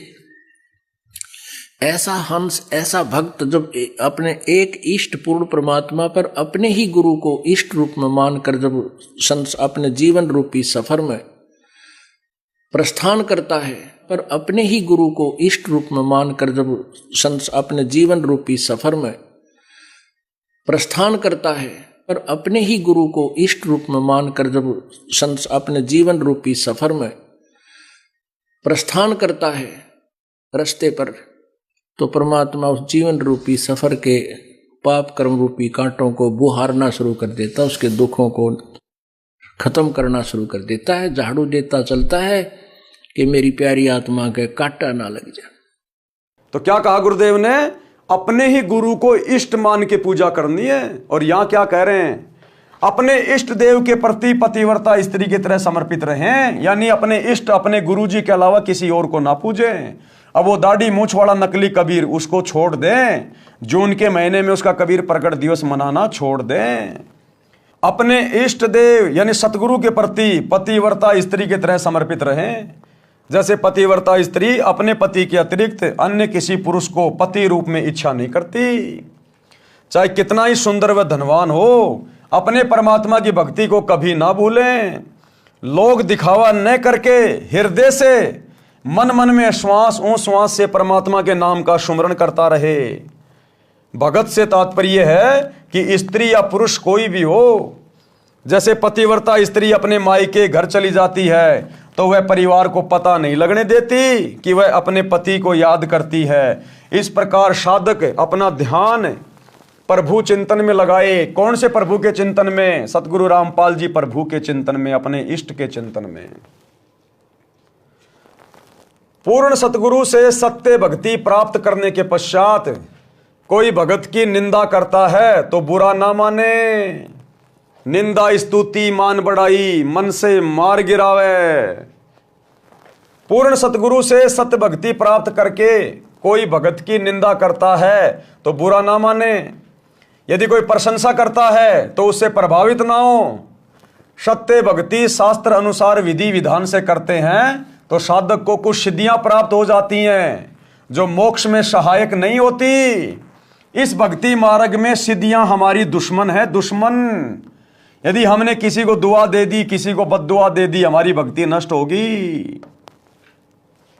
जो मोक्ष में सहायक नहीं है वे संख्या में 8 हैं। उनके द्वारा साधक किसी को हानि, किसी को लाभ देकर अपनी भक्ति नष्ट करता है। वह चमत्कार दिखाकर प्रसिद्ध हो जाता है, परंतु उसका भविष्य नरक बन जाता है। पशु पक्षियों की योनियों को प्राप्त करता है। जैसे ये धीरेन्द्र शास्त्री बागेश्वर वाला, इसको एक छोटी सी सिद्धि प्राप्त है। एक सिद्धि मनवर्ती बतावे, यानी सामने वाले के मन में क्या चल रहा है वो बता देना। परमात्मा कहते हैं जीवन नरक बन जाएगा, आगे गधा कुत्ता शुअर बन के घूमेगा, पशु पक्षियों की योनियों में जाएगा। वर्तमान में तो झूठी महिमा प्राप्त कर रहा है, लेकिन ये झूठी महिमा कब तक शरीर छूटेगा, उसके बाद क्या होगा? सीधे 84 लाख योनि नरक। परंतु उसका भविष्य नरक बन जाता है, पशु पक्षियों की योनियों को प्राप्त करता है। इसलिए मोक्ष प्राप्ति की इच्छा करते हुए साधक इन अष्ट सिद्धियों वाली फोकट प्रभुता में नाट के इनको त्याग कर मोक्ष प्राप्ति के उद्देश्य से इनके आगे की आशा करे, आगे को बढ़े। इस पृथ्वी लोक के धन वैभव राज संपत्ति की अनेकों इच्छाओं रूपी नदी को रोके, आशा नदी उलट कर रोके। यानी इस पृथ्वी लोक की, इस काल लोक की किसी भी धन दौलत की, राज्य प्राप्ति की या संपत्ति की या और भी कोई इच्छाएं हैं, उन इच्छाओं रूपी नदी को रोको। आडा बांध लगाना यानी दृढ़ निश्चय रूपी मजबूत बंध लगाएं। संसार रूपी खारे यानी दुखों से भरे समुद्र में फिर जन्म ना लें।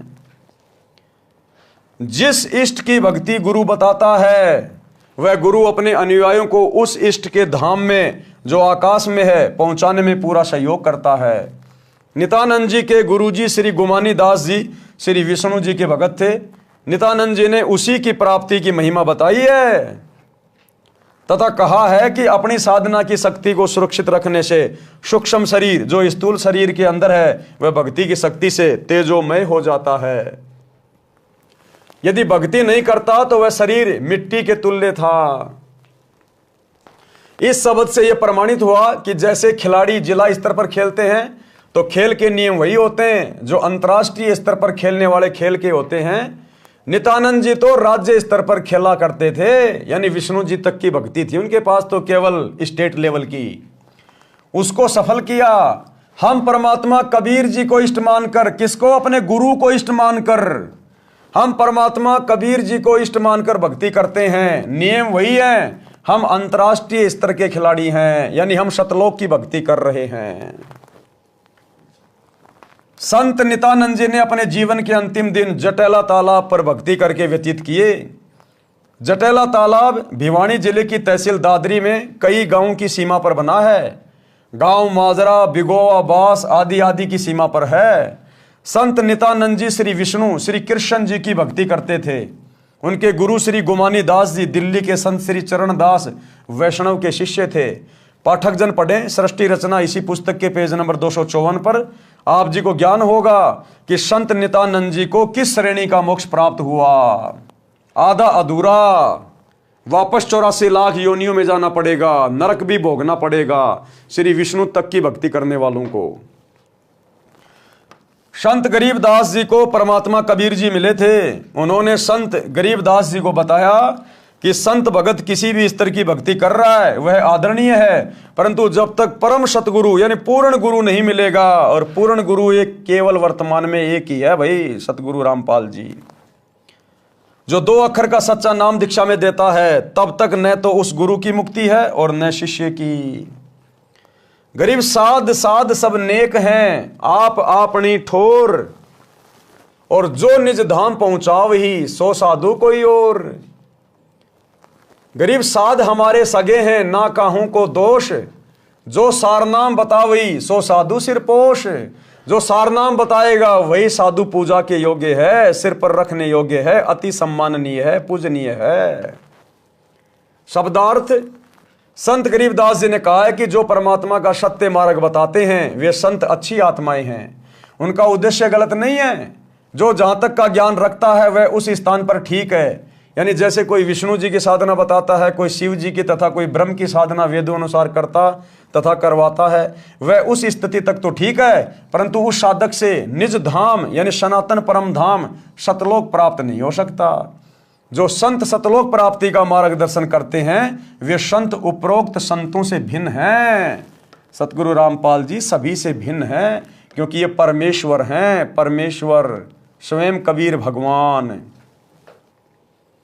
जो संत परमात्मा के लिए प्रयत्नशील हैं वे सब संत अपने सगे यानी रिश्तेदार हैं, हमारे खास साथी हैं। इनको हम दोष नहीं देते, क्योंकि इनको पूर्ण मोक्ष मंत्र सारनाम का ज्ञान नहीं है। इन संतों का शिष्य बनने से जीव का पूर्ण मोक्ष नहीं होता, जन्म मरण बना रहता है।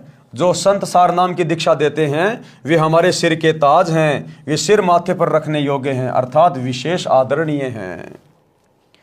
श्री विष्णु जी का स्वयं जन्म मरण रहता है तो उपासक को वह मोक्ष नहीं मिल सकता। जो गीता अध्याय 15 श्लोक 4 में कहा है कि तत्वदर्शी संत से तत्व ज्ञान प्राप्ति के पश्चात परमेश्वर के उस परम पद की खोज करनी चाहिए, जहां जाने के पश्चात भगत फिर लौटकर संसार में कभी नहीं आता। केवल उस परमेश्वर की भक्ति करो जिससे संसार रूपी वृक्ष की रचना की है। किस परमेश्वर की? उस परमेश्वर की भक्ति करो जिसने संसार रूपी वृक्ष की रचना की है। संसार का विस्तार जिनसे हुआ है, सारी सृष्टि के रचनहार सतगुरु रामपाल जी भगवान। हिंदू समाज के गुरुजन कहते हैं कि गीता का ज्ञान श्री कृष्ण जी ने अर्जुन को सुनाया। श्री कृष्ण जी श्री विष्णु जी का अवतार यानी स्वयं विष्णु जी माने जाते हैं। श्रीमद् भगवत गीता के अध्याय 4 श्लोक 5 में गीता बोलने वाले ने कहा है कि हे अर्जुन, तेरे और मेरे बहुत जन्म हो चुके हैं। अगर कोई ये मानता है कि गीता का ज्ञान श्री कृष्ण जी ने कहा है तो श्री कृष्ण जी मतलब श्री विष्णु जी, तो गीता अध्याय 4 श्लोक 5 में तो वो खुद स्वीकार कर रहे हैं कि अर्जुन तेरे और मेरे तो बहुत जन्म हो चुके हैं, तू भी जन्म मृत्यु में और मैं भी जन्म और मृत्यु में। तो भला विष्णु जी की साधना करके, श्री कृष्ण जी की साधना करके उनके भगत कैसे जन्म मरण से छुटकारा पा सकते हैं? श्रीमद् भगवत गीता के अध्याय 4 श्लोक 5 में गीता बोलने वाले ने कहा है कि हे अर्जुन, तेरे और मेरे बहुत जन्म हो चुके हैं, तू नहीं जानता मैं जानता हूं। इससे स्पष्ट हुआ कि श्री विष्णु जी नाशवान है। नाशवान यानी जो जन्म और मरण में है, जन्म मृत्यु होता है। श्री देवी पुराण के 3रे स्कंद में स्वयं विष्णु जी ने स्वीकारा है कि मैं विष्णु, ब्रह्मा तथा शंकर जन्मते मरते हैं। हमारा तो आविर्भाव यानी जन्म तथा तिरोभाव यानी मृत्यु हुआ करता है। इससे भी स्पष्ट है कि श्री विष्णु जी अविनाशी नहीं है। गीता अध्याय 2 श्लोक 17, गीता अध्याय 15 श्लोक 17 में अविनाशी परमात्मा तो गीता ज्ञानदाता से भी अन्य कहा है। फिर गीता अध्याय 18 श्लोक 62 में गीता ज्ञानदाता ने कहा है कि हे भारत, सर्वभाव से तू उस परमेश्वर की शरण में जा, सर्वभाव से उस परमेश्वर की शरण में जा। उस परमेश्वर की कृपा से ही तू परम शांति को तथा सनातन परम धाम को प्राप्त होगा। भक्ति मुक्ति के दाता सतगुरु, भटकन प्राणी फिरंदा, और इस साहिब के हुक्म बिना नहीं तरवर पात हिलनता। इस सतगुरु की रजा के बिना उस सनातन परम धाम में कोई झांक भी नहीं सकता। इन प्रमाणों से सहज में पता चलता है कि श्री नित्यानंद जी को गीता में वर्णित पूर्ण मोक्ष प्राप्त नहीं हुआ। कबीर जी ने कहा है कि जो जाकी शरणा बसे ताको ताकी लाज, जल स्यों ही मछली चढ़े बह जाते गजराज। भावार्थ, जो भगत जिस भी देवी देव की भक्ति करता है वह इष्ट अपने भगत को राहत अवश्य देता है, जो सामान्य व्यक्ति के लिए अनहोनी के समान होती है। उदाहरण के लिए यदि किसी व्यक्ति ने थानेदार की सेवा कर रखी है यानी मित्रता कर रखी है, तो थानेदार अपने मित्र को थाने में आने पर कुर्सी पर बैठाता है, चाय भोजन खिलाता पिलाता है, जो सामान्य व्यक्ति के लिए संभव नहीं है। यह सामान्य व्यक्ति के लिए अनहोनी से कम नहीं है। यदि किसी ने पुलिस अधीक्षक यानी एसपी से पहचान बना रखी है तो उसको और अधिक लाभ होता है। इसी प्रकार हम ऊपर चलें तो प्रांत में यदि मुख्यमंत्री जी से पहचान है तो उसको जो लाभ होगा वह नीचे वालों की तुलना में अनहोनी होगी। इसी प्रकार यदि देश के प्रधानमंत्री जी से मेल हो जाए तो लाभ का वार एन पार नहीं।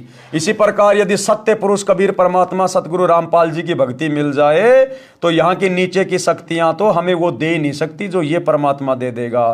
फिर तो हमारे वारे न्यारे हो जाएंगे।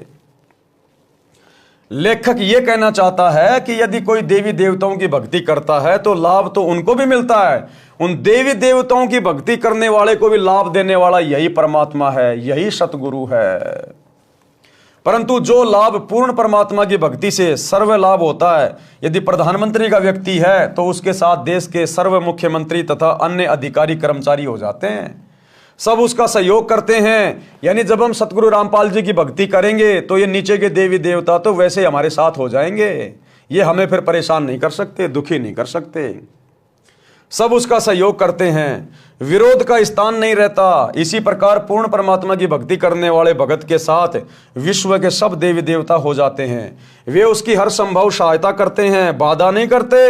यदि कोई भूत पितर प्रेत भैरव बेताल पूर्ण परमात्मा के भगत को हानि करने की सोचता भी है तो देवी देवता ही उनको दूर कर देते हैं। यानी ये देवी देवता सतगुरु रामपाल जी की भक्ति लेने के बाद मर्यादा में रहेंगे तो हमारे सिक्योरिटी गार्ड बनकर रहेंगे, सिक्योरिटी गार्ड। और बताते हैं कि तुम्हें पता है ये किसकी शरण में है। फिर वे शैतानी शक्तियां भय मानकर कोई हानि करने की हिम्मत नहीं करते। यदि गलती से किसी भूत प्रेत ने कुछ छेड़छाड़ परमेश्वर के भगत से कर दी, किस परमेश्वर के भगत से? सतगुरु रामपाल जी परमेश्वर जी के भगत से, तो उसे परमेश्वर के गण पकड़ कर ले जाते हैं और पिटाई करके सलाखों के अंदर बंद कर देते हैं। परमात्मा कबीर जी ने कहा है कि एक साधे सब सदे, सब साधे सब जाए, माली सींचे मूल को फले फूले अगाए। बात अंत में भाई और बहनों वही आएगी, एक साधे सब सदे। यानी हमने पतिव्रता पद की भक्ति पे आना पड़ेगा। हमने अब जून के महीने में उस नकली दाढ़ी मूंछ वाले कागज के कबीर को इष्ट मानकर कबीर प्रकट दिवस मनाना छोड़ना पड़ेगा। उस दाढ़ी मूंछ वाली फोटो को अपने घर से बाहर निकालना पड़ेगा, लॉकेट से बाहर निकालना पड़ेगा। हमने उन फोटोओं को दंडवत भी नहीं करना। हमने पतिव्रता पद पे आना है। हमारा पति हमारा गुरु है, ये हमारे इष्ट हैं, हमारे परमेश्वर हैं। हमने इस पद पे आना पड़ेगा। एक साधे सब सदे, एक सतगुरु की भक्ति करने से, इनको साधने से सब की भक्ति सफल हो जाती है। और सब साधे सब जाए। और यदि हम सब की भक्ति करते रहेंगे, सभी को मानते रहेंगे, गरीबदास जी का भी बोध दिवस मना रहे हैं, और दाढ़ी मूंछ वाले कबीर जी का भी प्रकट दिवस मना रहे हैं, और अपने गुरु जी को भी कह रहे हैं हमारे गुरु जी भगवान है, परमात्मा है, तो परमात्मा कहते हैं फिर तुम्हारा सब कुछ नष्ट हो जाएगा, बर्बाद हो जाएगा। एक साधे सब सदे, सब साधे सब जाए, और माली सींचे मूल को। जो माली होता है, जिसको प्रोसीजर का पता होता है, माली यानी भगत, जिसको वास्तु में ज्ञान हो गया, वो तो मूल की पूजा करेगा। तो भक्ति का मूल हमारा सतगुरु है। तो फले फूले अघाए, उसके बाद देखना कैसे भगत की भक्ति रूपी बगीची फूलों से फलों से लदपद हो जाएगी। शब्दार्थ, आम या अन्य पेड़ के पौधे की जड़ को जमीन में गड्ढा बनाकर रोपते हैं, जड़ की सिंचाई करते हैं। एक जड़ को साधने यानी पूजा करने से पौधे के सर्व अंग विकसित होते हैं। पौधा अच्छी तरह फलता फूलता है। पौधा पेड़ बनकर छाया, लकड़ी तथा फल देता है। यदि उस पौधे की शाखाओं को जमीन में गड्ढे में रोपकर सब शाखाओं की सिंचाई करेंगे और मूल की सिंचाई नहीं करेंगे तो सब कुछ नष्ट हो जाएगा। जगत वाले भाई बहनों को समझाने के लिए गुरुदेव कह रहे हैं, यदि सतगुरु की शरण में आने के बाद आपने उन पहले वाले देवी देवताओं को पूजना जारी रखा तो समझो आप तो पेड़ को टहनियों की ओर से जमीन में गाड़ रहे हो, और आप तो पेड़ की टहनियों में पानी डाल रहे हो, खाद डाल रहे हो, वो पेड़ सूख जाएगा। आपने पेड़ की जड़ में खाद पानी डालना पड़ेगा। जिससे आपने भक्ति ली है, जो आपका सतगुरु है, वो इस भक्ति रूपी पेड़ की जड़ है। जैसा सतगुरु कहे हमने वही भक्ति करनी है, वैसी करनी है, तब हमारा ये भक्ति रूपी पेड़ फलेगा फूलेगा। यदि पौधे की शाखाओं को जमीन में गड्ढे में रोपकर सब शाखाओं की पूजा करेंगे और मूल की सिंचाई नहीं करेंगे तो सब कुछ नष्ट हो जाएगा। माली यानी पौधा रोपण का जानकार, जिसे माली कहते हैं, वह मूल की ओर से पौधे को जमीन में लगाता है, मूल की सिंचाई करता है, लाभ लेता है। इसी प्रकार तत्वदर्शी संत संसार रूपी पौधे की मूल यानी परम अक्षर ब्रह्म को इष्ट मानकर पूजा करता तथा करवाता है। वह उस एक की पूजा करके सर्व देवों को साध लेता है। सभी देवता उसी सत्य पुरुष की आज्ञा में चलते हैं, साधक का कार्य सिद्ध करते हैं। यदि सब देवों की पूजा करेंगे तो सत्य पुरुष रुष्ट हो जाएगा। अगर सभी देवताओं की पूजा करेंगे तो सत्य पुरुष क्या हो जाएगा? नाराज। तो सत्य पुरुष कौन है? सतगुरु रामपाल जी। और उनके रहते सहते यदि हम गरीबदास जी का बोध दिवस मनाएंगे इस भक्ति में आने के बाद, दाढ़ी मूछ वाली मुर्दा फोटो को भगवान मान के इष्ट मान के पूजेंगे, कबीर प्रकट दिवस मनाएंगे, तो भाई परमात्मा नाराज होगा, रुष्ट होगा। यदि सब देवों की पूजा करेंगे तो सत्य पुरुष रुष्ट हो जाएगा। उसकी आज्ञा के बिना देवता कुछ नहीं कर पाते। यानी साधक की साधना शास्त्र के विरुद्ध होने के कारण कुछ लाभ नहीं मिलता। इसलिए पूर्ण परमात्मा की भक्ति करें। वर्तमान में मेरे रामपाल दास के अतिरिक्त विश्व में किसी को सत्ज्ञान नहीं है। आप आए और दीक्षा लेकर अपना तथा परिवार का कल्याण करवाएं। ये तो स्वयं सिद्ध है भाई और बहनों।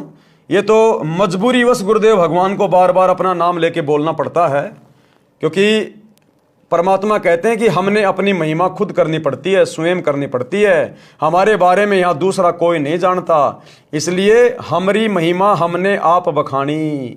परमात्मा कहते हैं हमें अपनी महिमा स्वयं ही बतानी पड़ती है कि हमारे समान और किसी को ज्ञान नहीं है। तो भाई और बहनों, अब आप और हमारी तो समझ में आ जानी चाहिए कि सतगुरु रामपाल जी के अलावा धरती पर जीव आत्मा का ठिकाना नहीं है, कहीं ठोर ठिकाना नहीं है। अगला जन्म यदि सत भक्ति शुरू नहीं की तो सीधा 84 लाख योनियों से शुरू होगा। गधे कुत्ते सूअर के जन्म मिलेंगे। अब आगे गुरुदेव भगवान हमें कथा सुना रहे हैं, मनीराम कथावाचक पंडित जी की कहानी। यानी कौन अधिकारी है, कौन अधिकारी नहीं है, भक्ति कैसे करनी है, क्या है। एक मनीराम नाम के पंडित जी की कथा सुना रहे हैं। मनीराम नाम का कथावाचक पंडित प्रसिद्ध था। हरियाणा के एक गांव में रामायण की कथा का आयोजन किया। रामायण की कथा अधिक से अधिक 11 दिन में संपूर्ण हो जाती है। मनीराम पंडित जी ने 30 दिन में संपूर्ण की। धन के लालच में, पैसे के लालच में कि रोज चढ़ावा आएगा। विचार किया था कि अधिक दिन कथा चलेगी तो प्रतिदिन दान आएगा, इस प्रकार अधिक दक्षिणा प्राप्त होगी। 30 दिन की कथा में मनीराम पंडित जी को 30 रुपए ही प्राप्त हुए। गांव के कुछ व्यक्तियों ने जिस दिन मनीराम ने कथा का समापन करना था उस दिन उसी समय दिल्ली से नाचने गाने वाली प्रसिद्ध नर्तिका चंपाकली का नाच गाना करा दिया। सारा गांव नाच गाना देखने सुनने उमड़ पड़ा। 2 घंटे में चंपाकली को 500 रुपए मिले और मनीराम जी को 30 दिन में कुल 30 रुपए प्राप्त हुए। पंडित जी के दुख का कोई वार पार नहीं रहा। रास्ते में गांव छुड़ानी था। मनीराम जी को पता था कि यहाँ गरीबदास जी परम संत रहते हैं, उनसे मिलकर आगे चलूंगा। संत गरीबदास जी के पास गांव तथा आसपास के गांव के 10-12 भगत बैठे थे। उसी समय पंडित मनीराम जी पहुंच गए। संत गरीबदास जी से राम राम किया। संत गरीबदास जी ने भी राम राम कहा तथा उचित आसन देकर बैठाया। कुशल मंगल पूछा तो मनीराम जी बोले, हे महाराज, कलयुग का पैरा यानी समय आ गया, धर्म का नाश हो लिया है, जान गेड़ा लिया, अर्थात जनता का धर्म के प्रति भाव समाप्त हो चुका है। धरती आसमान फट जाएं तो भी आश्चर्य की बात नहीं है। उपस्थित भक्तों ने पूछा कि हे पंडित जी, ऐसी क्या बात हो गई? मनीराम जी बोले कि क्या बताऊं, संत गरीबदास जी तो सब जानते हैं। भक्तों ने पूछा कि हे महाराज जी, ऐसी क्या बात हो गई जिससे पंडित जी को ठेस लगी है? संत गरीबदास जी ने कहा कि गरीब फूटी आंख विवेक की, अंधा है जगदीश, और चंपाकली को 500, मनीराम को 30। कि भाई असल राम कहानी ये है। दुख पंडित जी को इस बात का है कि इनकी इच्छा अनुसार इनको दक्षिणा नहीं मिली। भावार्थ, जिस जगदीश नाम के व्यक्ति ने जानबूझकर शरारत करके मनीराम जी की कथा के भोग लगने वाले दिन नाचने गाने वाली चंपाकली का प्रोग्राम कराया था, वह ज्ञान नेत्रहीन अंधा है। गांव के व्यक्तियों का भी विवेक, सोच विचार की आंखें फूटी हैं। यानी उन्होंने भी विचार नहीं किया कि धर्म कथा चल रही है, उसका विरोध ऐसे अभद्र तरीके से नहीं करना चाहिए था। हे भक्तों, मनीराम जी ने 11 दिन में संपूर्ण होने वाली कथा को अधिक दक्षिणा प्राप्त करने के लालचवश 30 दिन तक खींचा। गांव के कुछ शरारती व्यक्ति भी मनीराम जी के उद्देश्य से परिचित थे, जिस कारण से उन्होंने पंडित जी को सबक सिखाने के लिए नाचने वाली को बुलाकर महापाप किया है। यह सच्चाई संत गरीबदास जी के मुख से सुनकर मनीराम जी के आश्चर्य का ठिकाना नहीं था। अब मनीराम ने सोचा कि मैंने किसी को बताया नहीं, अखबार में आई नहीं, टीवी चैनल उस समय थे नहीं, और ना कोई मोबाइल थे उस समय कि भाई किसी ने गरीबदास जी को पहले बता दिया होगा। अब मनीराम ने देखा ये बात तो मुझे पता है, और मेरे दुख को, मेरे मन की बात को, और ये महाराज जी जान गए, ये तो अंतर्यामी है। चरणों में गिर गया उसी समय। वह सोच रहा था कि आज 11:30 बजे भोग लगाकर मैं सीधा यहां पहुंचाऊं। संत गरीबदास जी को कैसे पता चला? ये तो परमात्मा है। भाई, जब संत गरीबदास जी परमात्मा हो सकते हैं तो सतगुरु रामपाल जी के परमात्मा होने में फिर क्या संदेह है? वही सेम टू सेम लीला गरीबदास जी ने की, वही सेम टू सेम लीला सतगुरु रामपाल जी कर रहे हैं। गरीबदास जी भी हरियाणा में आए, सतगुरु रामपाल जी भी हरियाणा में आए। गरीबदास जी भी जाट किसान परिवार में, सतगुरु रामपाल जी भी जाट किसान परिवार में। गरीबदास जी ने भी शादी करने की लीला की, सतगुरु रामपाल जी ने भी शादी करने की लीला की। गरीबदास जी के भी 6 संतान, सतगुरु रामपाल जी के भी 4 संतान। और गरीबदास जी भी सामान्य वेशभूषा में, सतगुरु रामपाल जी भी सामान्य वेशभूषा में। और शरीर छोड़ने के बाद में लोगों को पता चला, जब उनकी चिता से अस्थियां नहीं मिली, तब पता चला ये तो परमात्मा है। परमात्मा तो वही लीला तो सतगुरु रामपाल जी भगवान कर रहे हैं। गरीबदास जी ने वो ग्रंथ साहिब लिखा, सतगुरु रामपाल जी उसी ग्रंथ साहिब का जिसमें पूरे विश्व की भाषाओं का समावेश है, आज उसका खुलासा कर रहे हैं। तो भाई इनके परमात्मा होने में फिर क्या संदेह हो गया? ये तो कॉमन सेंस की बात है। संत गरीबदास जी को कैसे पता चला ये तो परमात्मा है?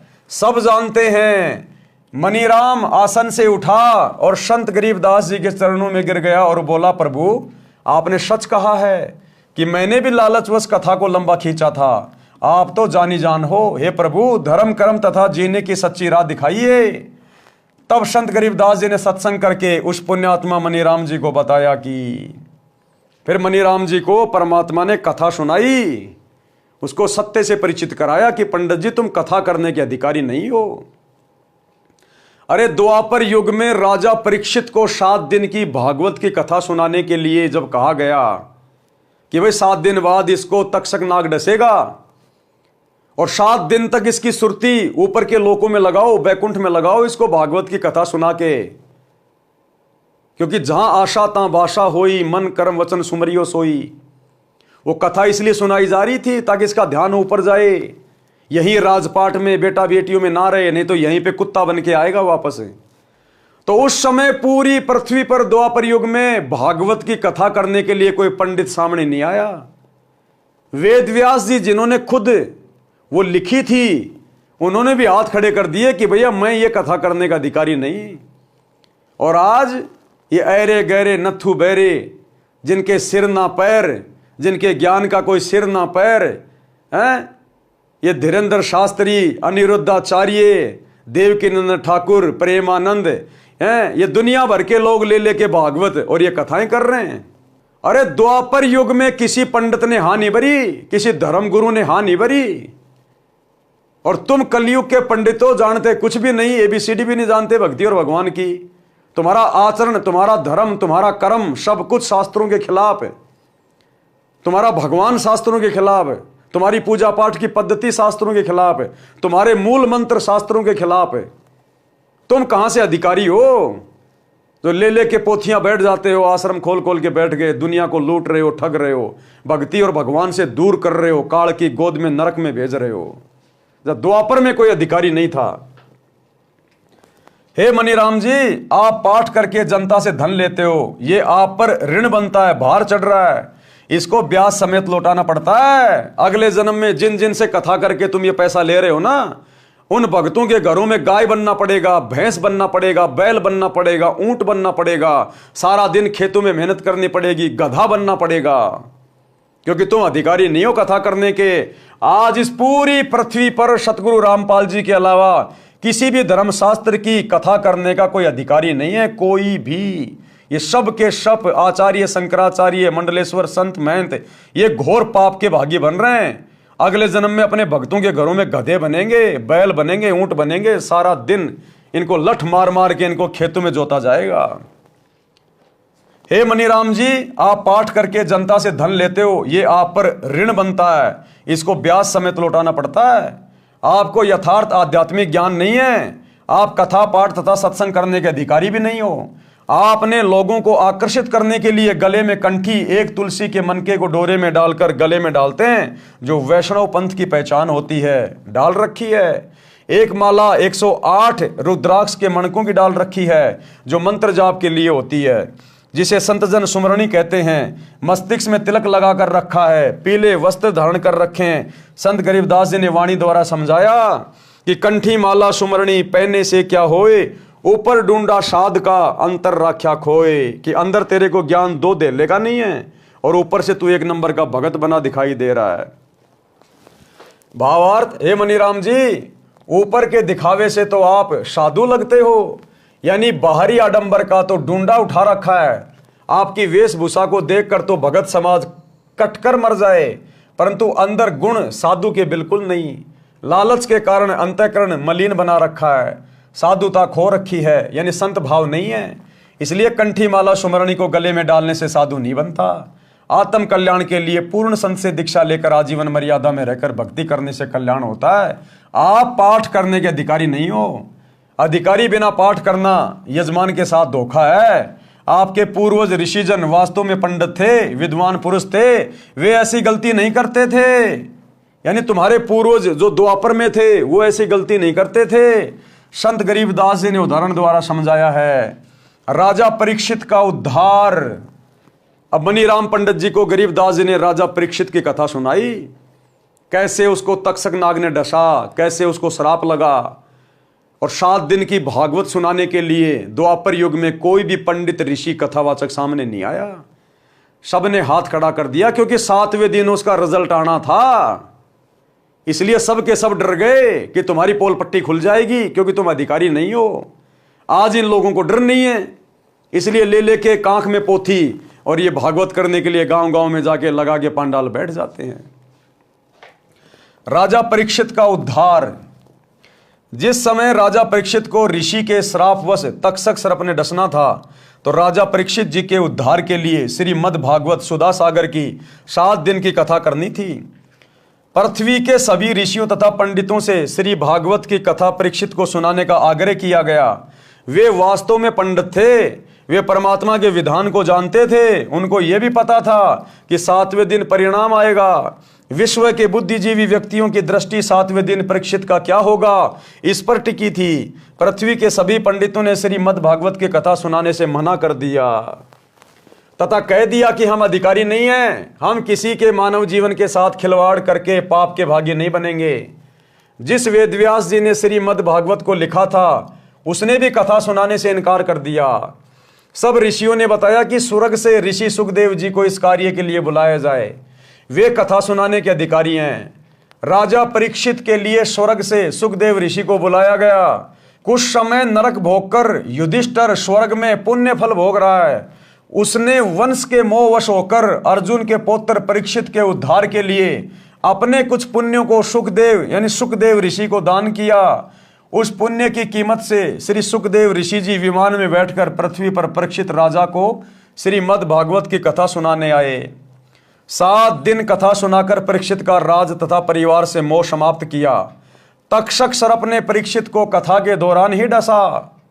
उसी समय राजा की मृत्यु हो गई, परंतु कथा सुनने से परीक्षित का ध्यान संसार से हटकर स्वर्ग के सुख में लीन था। राजा के पद पर रहते हुए परीक्षित जी ने बड़े बड़े धर्म यज्ञ किए थे, जिस कारण से उनके पुण्यों का ढेर लगा था। वाणी में परमात्मा का विधान बताया है कि कबीर, जहां आशा तां बाशा होई, यानी मरते समय जहां भी आपकी इच्छा होगी, आपकी सुरती होगी, आपकी सोच होगी, मन कर्म वचन सुमरियो सोई।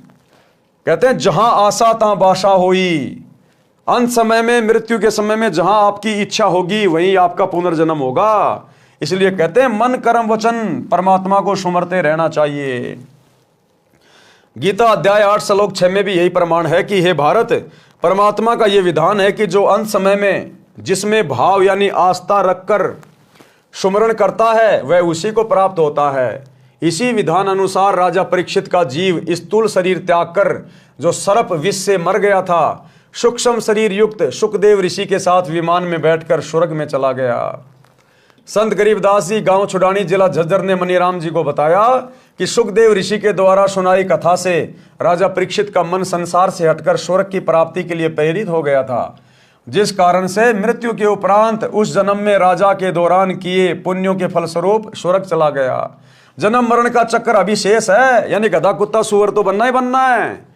केवल जितने उसके पुण्य रहेंगे उतने दिन वो स्वर्ग में रहेगा, बाकी फिर नरक में और फिर 84 लाख योनियों में। क्योंकि पूर्ण मुक्ति जन्म मरण का रोग तो केवल सच्चे सतगुरु की शरण में आकर आजीवन मर्यादा में रहकर भक्ति करने से कटेगा। काल ब्रह्म के लोक में स्वर्ग महास्वर्ग प्राप्ति को ही उद्धार हुआ मानते हैं, जो संपूर्ण आध्यात्मिक ज्ञान के टोटे का परिणाम है। काल ब्रह्म के लोक वाला उद्धार भी पृथ्वी के किसी ऋषि पंडित के स्तर का नहीं है, क्योंकि इनका पाठ व कथा यानी सत्संग करने में मान बड़ाई उद्देश्य रहता है। एक दूसरे ऋषि के प्रति प्रसिद्धि की चाह में ईर्ष्या रोग भी लगा रहता है। सुखदेव जी एक संत जनक जी के शिष्य थे। राजा जनक को पूर्ण परमात्मा कबीर जी मिले थे, उनको सोहम नाम जाप दिया था। राजा जनक के प्रमुख तथा प्रिय शिष्य सुखदेव जी थे। जनक जी ने यह मंत्र केवल सुखदेव जी को दिया था, जिस कारण से सुखदेव का स्वर्ग समय अधिक है। राजा जनक के साथ काल ने धोखा किया था। उन्होंने अपने आधे पुण्य 12 करोड़ नरक भोग रहे जीवों को दान कर दिए थे, जिस कारण से उनका स्वर्ग समय कम रह गया था। और वे सन 1469 में पंजाब प्रांत में भारत देश में श्री कालूराम मेहता खत्री अरोड़ा के घर श्री नानक नाम से जन्मे थे। यानी सिख धर्म के प्रवर्तक श्री नानक जी राजा जनक वाली आत्मा है। राजा जनक वाली जो त्रेता में सीता जी के पिता थे, वर्तमान में पाकिस्तान देश में है। सुखदेव जी को पृथ्वी पर किसी से कोई द्वेष तथा ईर्ष्या या मान बढ़ाई की चाह नहीं थी। उनके द्वारा सुनाई कथा का प्रभाव परीक्षित के मन पर पड़ा, जिस कारण से उनका स्वर्गवास हुआ। यदि अन्य ऋषि कथा करता तो राजा का मन राज व परिवार में रह जाता, उनका पुनः जन्म पृथ्वी पर होता, पुण्यों को राजा बनकर नष्ट करता। संत गरीबदास जी ने बताया कि हे मनीराम, जब तक जीव का जन्म मरण समाप्त नहीं होता तो उसको परम शांति नहीं होती। फिर राजा बनकर राज की लाभ हानि की आग में जलता है, निर्धन बनकर कष्ट उठाता है, फिर पशु पक्षी आदि आदि के शरीरों में कष्ट उठाता है। आप श्री विष्णु उर्फ श्री कृष्ण जी के भगत हो। वैष्णव साधु श्री विष्णु जी को इष्ट रूप में मानते हैं। आप ये भी मानते हो कि श्री कृष्ण यानी श्री विष्णु जी ने मद भगवत गीता का ज्ञान अर्जुन को सुनाया। गीता ज्ञान सुनाने वाला गीता अध्याय 18 श्लोक 62 में स्पष्ट करता है कि मेरे से अन्य कोई परम ईश्वर है। हे भारत, तू सर्व भाव से उस परमेश्वर की शरण में जा। उस परमेश्वर की कृपा से ही तू परम शांति को तथा सनातन परम धाम को प्राप्त होगा। यानी गीता बोलने वाले के पास में चाहे उसको श्री कृष्ण समझो, चाहे विष्णु समझो, चाहे काल समझो, अगर उस गीता बोलने वाले के पास में ही जन्म और मरण के रोग को समाप्त करने की भक्ति होती और परम सुख प्राप्त कराने वाली शक्ति होती, तो गीता अध्याय 18 श्लोक 62 में यह कभी नहीं कहता कि उस परम सुख को प्राप्त करने के लिए, सनातन परम धाम को प्राप्त करने के लिए, जहां जाने के बाद साधक फिर लौटकर संसार में नहीं आता, उसकी प्राप्ति के लिए तो किसी तत्वदर्शी संत की खोज कर ले। यानी श्री कृष्ण जी ने, श्री विष्णु ने, उस काल ने अपनी भक्ति को रिजेक्ट कर दिया कि अर्जुन, मेरे पास में सदा सदा के लिए जन्म मरण से 84 लाख योनियों से नरक से मुक्त करने वाली भक्ति नहीं है। उसके लिए किसी तत्वदर्शी संत की खोज कर, और वो तत्वदर्शी संत वर्तमान में सतगुरु रामपाल जी हैं। इसलिए सतगुरु रामपाल जी के भगत अपने गुरु जी को श्री राम से बड़ा कहते हैं, श्री कृष्ण जी से बड़ा कहते हैं, काल से बड़ा कहते हैं, ब्रह्मा विष्णु महेश से बड़ा कहते हैं। क्योंकि वो जन्म मरण का रोग जो ना श्री कृष्ण काट सकता, ना ब्रह्मा विष्णु महेश काट सकते, ना काल काट सकते, क्योंकि यहां उन्होंने अपने हाथ खड़े कर दिए। गीता अध्याय 18 श्लोक 62 में स्पष्ट करता है कि मेरे से अन्य कोई परमेश्वर है। हे भारत, तू सर्व भाव से उस परमेश्वर के शरण में जा। उस परमेश्वर की कृपा से ही तू परम शांति को तथा सनातन परम धाम यानी सतलोक को प्राप्त होगा। इसलिए सतगुरु रामपाल जी देवों के देव महादेव हैं, सर्व से ऊपर हैं, ये एकमात्र इष्ट हैं। गीता अध्याय 7 श्लोक 29 में गीता ज्ञानदाता ने बताया कि जो भगत जरा यानी वृद्धावस्था तथा मरण यानी मृत्यु से छुटकारा यानी मोक्ष प्राप्ति के लिए प्रयत्नशील हैं, काल लोक के राज्य तथा स्वर्ग महास्वर्ग तक की इच्छा नहीं रखते, वे तत्परम से संपूर्ण अध्यात्म से तथा सर्व कर्मों से परिचित हैं। गीता अध्याय 8 श्लोक 1 में अर्जुन ने गीता ज्ञान देने वाले से प्रश्न किया कि जिस तत्व ब्रह्म के विषय में आपने अध्याय 7 के श्लोक 29 में कहा कि वह तत्व ब्रह्म क्या है, इसका उत्तर गीता ज्ञान दाता ने गीता अध्याय 8 श्लोक 3 में दिया है और बताया कि वह परम अक्षर ब्रह्म है। कौन है? परम अक्षर ब्रह्म, कबीर देव। गीता अध्याय 8 के श्लोक 5 तथा 7 में गीता ज्ञान दाता ने अपनी भक्ति करने को कहा है जिससे मेरी प्राप्ति होगी, और गीता के अध्याय 8 के श्लोक 8, 9 व 10 में उस अपने से दूसरे परम अक्षर ब्रह्म की भक्ति करने को कहा है। तो भाई वो गीता बोलने वाले भगवान से अलग दूसरा भगवान कौन है जिसकी भक्ति करने के लिए वो कह रहा है? वो है सतगुरु रामपाल जी, परम अक्षर ब्रह्म, जिससे मेरी प्राप्ति होगी। और गीता के अध्याय 8 के श्लोक 8, 9, 10 में उस अपने से अन्य परम अक्षर ब्रह्म की भक्ति करने को कहा है जिससे उसकी प्राप्ति होगी। ये गीता अध्याय 8 श्लोक 9, 10 पढ़ लेना। शुरू में परमात्मा का नाम लिखा है कवि। गीता में भी परमेश्वर कबीर देव जी का नाम लिखा हुआ है। गीता अध्याय 2 श्लोक 12, अध्याय 4 श्लोक 5, अध्याय 10 श्लोक 2 में गीता ज्ञान बोलने वाले ने बताया है कि हे अर्जुन, तेरे और मेरे बहुत जन्म हो चुके हैं, आगे भी होते रहेंगे। अर्थात गीता ज्ञान देने वाला खुद जन्म और मरण में है, तो ये जन्म मरण का रोग तो सतगुरु रामपाल जी काट सकते हैं, सृष्टि में कोई दूसरा नहीं। गीता अध्याय 2 श्लोक 17 में जो अविनाशी परमात्मा कहा है तथा अध्याय 15 श्लोक 16, 17 में 3 पुरुष प्रभु बताए हैं। श्लोक 16 में क्षर पुरुष तथा अक्षर पुरुष का वर्णन है, दोनों नाशवान बताए हैं। फिर अध्याय 15 श्लोक 17 में अविनाशी परम अक्षर ब्रह्म की जानकारी बताई है। वह उत्तम पुरुष यानी सर्वश्रेष्ठ परमात्मा कहा है, वही तीनों लोकों का पालन पोषण करता है, वास्तव में अविनाशी है। गीता अध्याय 15 श्लोक 4 में गीता ज्ञान देने वाले ने स्पष्ट किया है कि तत्वदर्शी संत मिलने के पश्चात परमेश्वर के उस परम पद की खोज करनी चाहिए जहां जाने के पश्चात फिर लौटकर साधक संसार में कभी नहीं आते। अर्थात तत्वदर्शी संत की शरण में आने के बाद फिर सदा सदा के लिए जन्म मरण का रोग कट जाता है, 84 लाख योनियों का कष्ट मिट जाता है। वो साधक सदा सदा के लिए परम धाम सतलोक में चला जाता है। उस परमात्मा की ही भक्ति करनी चाहिए जिससे संसार रूपी वृक्ष की पर्वतीय विस्तार को प्राप्त हुई है, यानी जिस परमात्मा ने विश्व की रचना की है। संत गरीबदास जी ने मनीराम को बताया कि परम अक्षर ब्रह्म यानी तत्व ब्रह्म की भक्ति मेरे यानी संत गरीबदास जी के पास है। उस समय गरीबदास जी के पास थी क्योंकि गरीबदास जी भी स्वयं परमात्मा थे, और वर्तमान में सतगुरु रामपाल जी के पास है क्योंकि ये स्वयं परमात्मा है, यही स्वयं गरीबदास जी है। यदि आप जी को पूर्ण मोक्ष करवाना है तो दीक्षा लो और कल्याण करवा लो। मनीराम जी को गीता के सर्व श्लोक कंठस्थ थे, तुरंत समझ गए और दीक्षा लेकर पाखंड त्याग कर कल्याण कराया। और वर्तमान में यदि किसी को गीता के श्लोक याद नहीं है तो सतगुरु रामपाल जी ने गीता जी को पहली कक्षा का कायदा बना दिया है। आप YouTube पर जाकर उनके सत्संग सुन सकते हैं, बहुत अच्छे से गीता जी को समझ सकते हैं, चारों वेदों को समझ सकते हैं, जो कि हिंदू समाज के लिए पहाड़ से कम नहीं है। लेकिन सतगुरु रामपाल जी ने अपने तत्व ज्ञान से पुस्तकें लिखकर सत्संग बना बनाकर पहली कक्षा की पुस्तकें बना दी है। इतना आसान कर दिया गीता, वेद, कुरान, पुराण, बाइबल को समझना। तो भाई और बहनों, आज के वीडियो में हम केवल इतना ही लेंगे। अगले वीडियो में पंडित की परिभाषा क्या होती है हम यहां से शुरू करेंगे। तो कल रात्रि 8 बजे सभी भाई बहन फिर से जुड़िए। तब तक गुरुदेव भगवान हम सबको आज्ञा दें, इजाजत दें, आशीर्वाद दें, सद्बुद्धि दें। बंदी छोड़ सतगुरु रामपाल जी भगवान की जय हो।